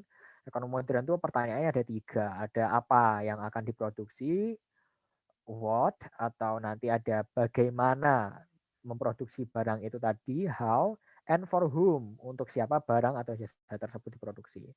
Orang nggak akan mikir siapa yang akan produksi barang jasa, yo wes, sopo saya produksi ya silahkan gitu loh, nggak ada halangan. Bagaimana memperoleh sumber daya untuk produksi ya bukan urusan kita, urusannya produsen dewe. Kita nggak ada urusan ekonomi, nggak ada urusan gimana dia memperoleh sumber daya. Yang penting gimana cara dia lebih fokus kepada gimana cara mengolahnya. Apa yang membatasi produksi barang atau jasa juga bukan pertanyaannya itu. Bagaimana memilih lokasi untuk produksi? Ya ini juga bukan pertanyaan masalah pokok ekonomi ya. Tapi ini sudah mulai berkembang. Kalau kita belajar ekonomi perkotaan atau ekonomi regional, pertanyaannya memang bukan 3 lagi, tapi juga where, di mana kita melakukan, di mana kita memilih lokasi untuk kita berproduksi. Itu untuk ekonomi perkotaan, ekonomi regional. Tapi secara umum masalah ekonomi modern itu ada 3, what, how, and for whom. Gitu. Oke, udah itu 10 pertanyaannya teman-teman. Ada lagi mungkin yang ingin ditanyakan, mungkin di luar ini. Kita masih ada waktu. Kita sampai jam berapa sih sebenarnya? Sampai jam 9 atau jam berapa? Iya, kita sampai jam 9. Jadi buat teman-teman masih ada waktu buat bertanya, boleh di luar dari soal yang ditayangin tadi. Monggo silahkan. Ada soal yang di luar itu, atau kalian mau malu-malu, kalian terus mau tanya lewat emailku silahkan. Tapi kenalin diri ya, biar aku gampang manggil kalian. Di emailku tadi udah aku kirim ya di situ. Silahkan, masih ada 10 menit mau tanya tentang di luar ekonomi mungkin, terkait kehidupan kampus dan lain sebagainya. Gimana kuliah di FEB UGM, kuliah di ilmu ekonomi. Monggo silahkan, santai-santai banget.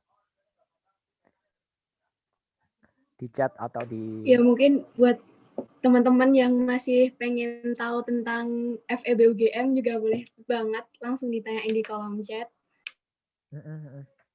Oke, ini ada yang masuk. Saya singkat tentang utilitas. Oke, utilitas itu terkait kepuasan. Jadi seberapa puas kita terhadap suatu kejadian atau fenomena atau aktivitas ya. Jadi sebenarnya utilitas itu adalah, sebenarnya gampangnya adalah kepuasan. Seberapa jauh kita puas terhadap konsumsi kita.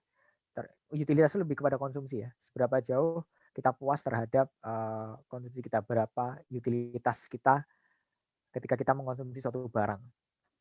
Lebih kepada kepuasan sih. Jadi istilah doang itu utilitas. Nanti itu materinya ada yang lebih kompleks lagi, itu perilaku konsumen. Tapi mungkin di next pertemuan ya bahas terkait hal itu. Atau mungkin teman-teman mau request mungkin terkait dengan mungkin materi apa yang mungkin masih bingung atau gimana. Boleh banget, bisa. Jadi aku nanti bisa bantu nyiapin materinya sehingga bisa kita diskusi bareng-bareng di room Zoom ini. Atau udah ya yang itu ya, materi apa aja yang dibutuhkan tuh udah ya? Udah dicatat sama panitia atau gimana? Udah ya? Oke. Nanti aku berdasarkan itu aja ya untuk itu kalau misalnya ada itu. Oke, cerita tentang yang utilitas itu ya. Itu utilitas. Ini ada tentang UGM aja Kak, cerita. Wah, UGM itu luas banget ya. Gimana cara masuk UGM? Cara masuk UGM ya lewat bundaran UGM. Lewat bundaran UGM atau lewat belakang itu bisa. Tentang UGM apa ya? Ya spesifik UGM tuh karena kan luas. Mulai dari mahasiswanya kah atau apa gitu. Nah ini dulu deh, kenapa milih ilmu ekonomi? Kenapa milih ilmu ekonomi? Karena sebetulnya aku dulu pengen masuk, sebenarnya aku pengen masuk Visipol ya, masuk ke manajemen kebijakan publik karena aku suka terkait dengan kebijakan, pengambilan kebijakan dan lain sebagainya. Tapi di Visipol itu tidak ada tools atau analisis yang dengan apa ya? Yang dengan objektif menangkap bahwa kebijakan itu tadi adalah kebijakan yang tepat untuk diambil. Nah, aku menemukan kalau di ilmu ekonomi itu ada toolsnya. Toolsnya itu adalah matematika and statistics and econometrics. Yang itu menjadi sebuah alat yang kita gunakan untuk menjadi basis dalam pengambilan keputusan.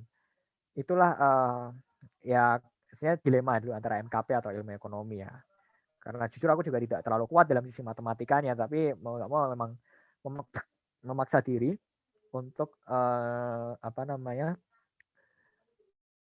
ilmu ekonomi, tapi dengan konsekuensi belajar matematika yang lebih kayak gitu. Jadi milih ilmu ekonomi ya karena tertarik dengan kebijakan, tertarik dengan fokus terkait ekonomi, khususnya ekonomi perkotaan, ekonomi pertanian itu yang selama ini aku dalami gitu.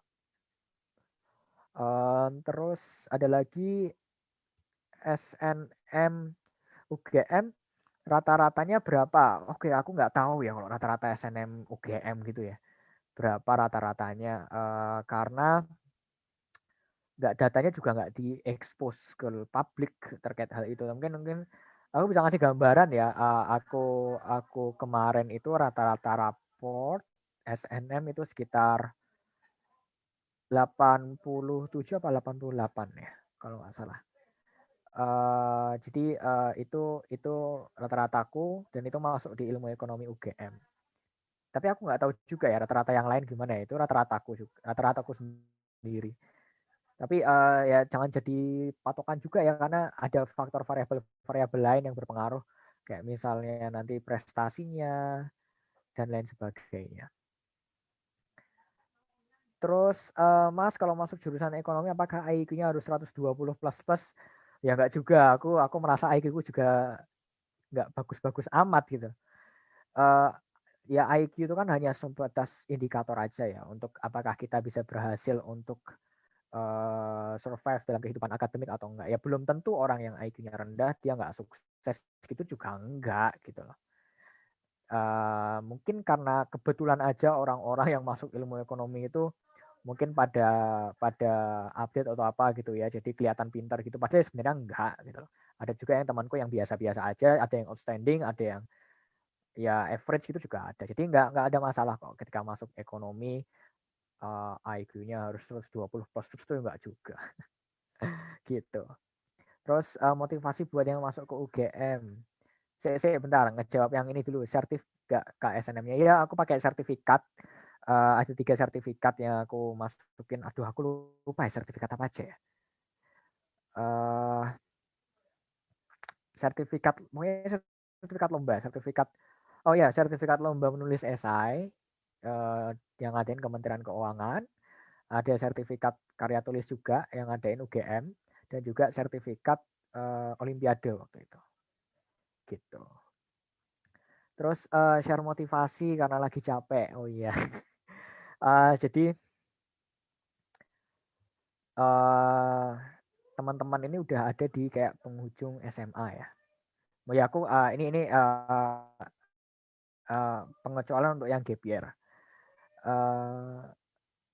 Dan sudah berada pada titik sekarang gitu loh. Sekarang udah bulan Februari 2021 dan bentar lagi juga udah mau UTBK gitu loh. Kalian coba deh lihat perjuangan kalian, lihat apa yang udah kalian lakuin beberapa bulan kemarin. Kalian udah ngapain aja, kalian udah ngorbanin apa aja. Udah ngorbanin tidur, ngorbanin main sama temen, bahkan ngorbanin waktu untuk keluarga lah ya. Apakah itu menjadi sebuah, jangan sampai pengorbanan itu sia-sia dengan kalian tiba-tiba menyerah sekarang. Tinggal dikit lagi loh. Tinggal ya nggak ada 6 bulan. 6 bulan lagi kalau kalian keterima, kalian udah kuliah di UGM. 6 bulan lagi loh, belum ya karena semester baru UGM itu pertengahan tahun ini kan. Pertengahan tahun ini. Jadi 6 bulan lagi kalian udah kuliah di UGM. Karena masa hanya dengan menyerah sekarang terus kalian merasa bahwa aduh capek, aduh ya semua capek. Jadi kalian nggak sendiri gitu loh. Makanya kalian butuh teman buat motivasi, untuk saling ngingetin, teman untuk sama-sama ambis bareng.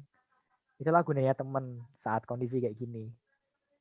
Dan ingat juga bahwa tinggal dikit lagi, 6 bulan lagi kalian bisa deh kalau masuk UGM itu. Kuliah di UGM dalam waktu kurang dari 6 bulan. Gitu.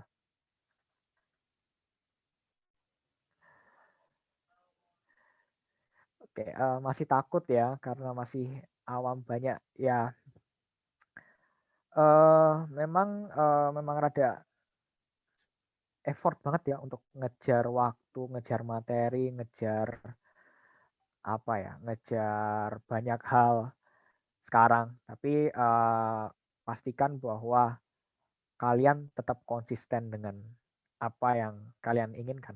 Kalian mau masuk UGM, ya konsisten untuk gimana kalian berusaha untuk masuk ke UGM. Ya gimana pun caranya, kalian ibaratnya apa ya, getih gitu lah, getih. Kalian mengorbankan apa yang inginkan sekarang tuh sekarang. Jadi apa yang kalian inginkan, kalian korbankan. Yang kalian lakukan sekarang yang kayak leha-leha, cuma main sama teman dan lain sebagainya, itu kalian korbankan dulu deh.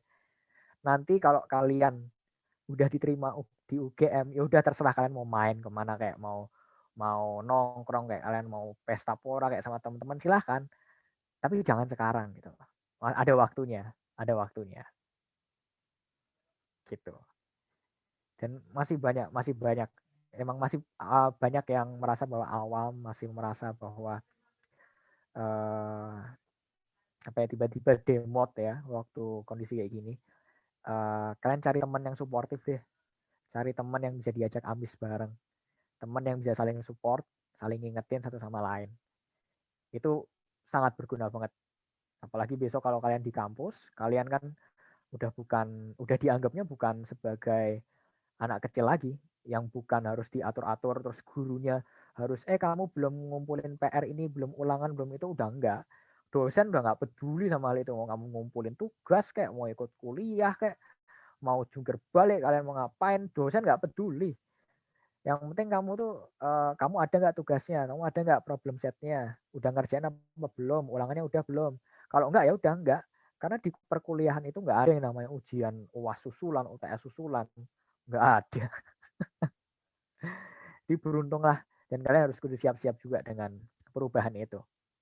Teman yang suportif itu jujur sangat membantu. Baik kalian saat kondisi kayak gini, apalagi besok waktu kuliah. Gitu. Semangat buat teman-teman semua. Besok boleh deh. Oke, Ya. jadi gitu ya teman-teman, kalau misalnya kalian sedang berada di titik yang capek-capeknya, demotivasi, kalian selalu coba ingat lagi titik di mana kalian memulai ini semua, gimana Ya. kalian membulatkan tekad untuk berjuang dan sudah sejauh ini. Jangan sampai cuman karena satu hal kalian terus meruntuhkan semua impian kalian yang udah kalian bangun dari awal. Gitu.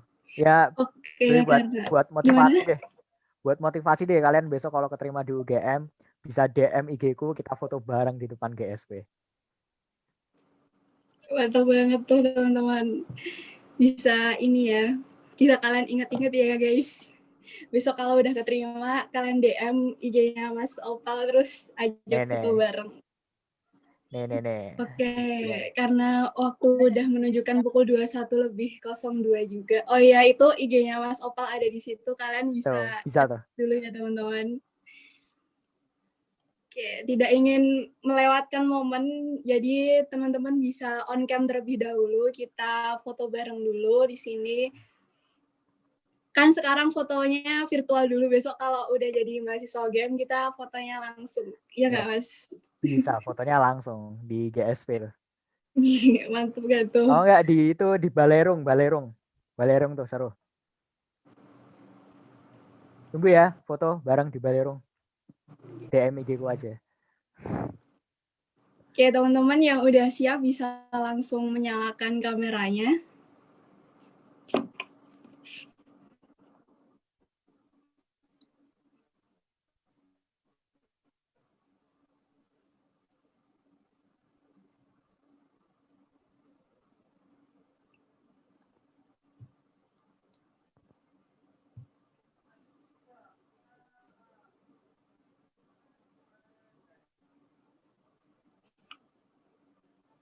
Ada malu-malu.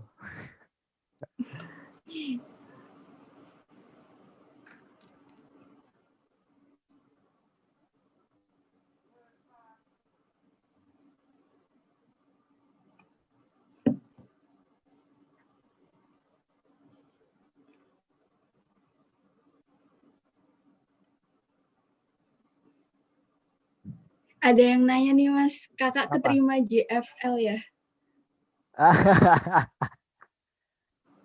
Tahu dari mana?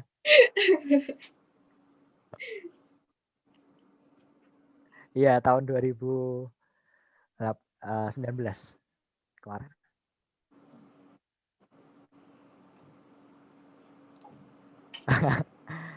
Next ya, itu tentang itu sesi sendiri.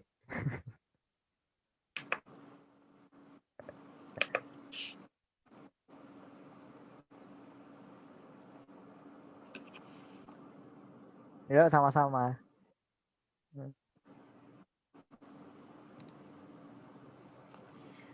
Oke, ini kayaknya teman-teman lagi pada malu-malu buat on cam ya. Jadi mungkin fotonya kita langsung ini aja, kan masih ada username-nya teman-teman semua. Jadi aku screenshot sekarang. Mungkin aku hitung kalau misalnya Mas Opa ingin berpose. Enggak. Enggak bisa pose. Oke, aku hitung ya Mas. 1, 2, 3. Oke, yang slide selanjutnya. Oke. Oke, terima kasih banyak buat Mas Opal yang udah meluangkan waktunya untuk sharing ilmu di sini bareng adik-adik yang sedang mempersiapkan UTBK ke depan.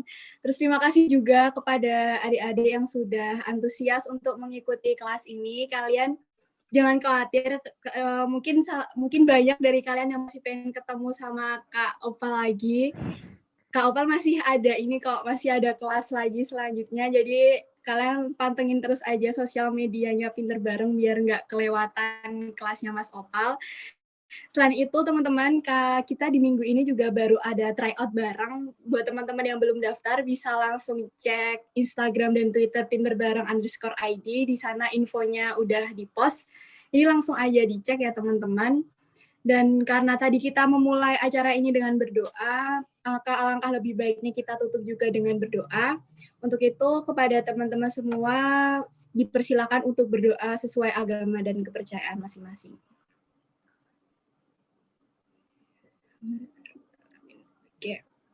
Oke, sekian dari aku dan teman-teman Pinter Bareng juga tadi salam buat teman-teman. Terima kasih banyak. Semoga apa yang sekarang sedang diusahakan bisa dimudahkan dan hal-hal yang selama ini diperjuangkan juga dapat mendapatkan hasil yang sebaik-baiknya buat teman-teman. Gitu. Oke, dari aku sekian. Terima kasih. Wassalamualaikum warahmatullahi wabarakatuh. Oke, waalaikumsalam. Selamat malam semuanya. Selamat malam semuanya.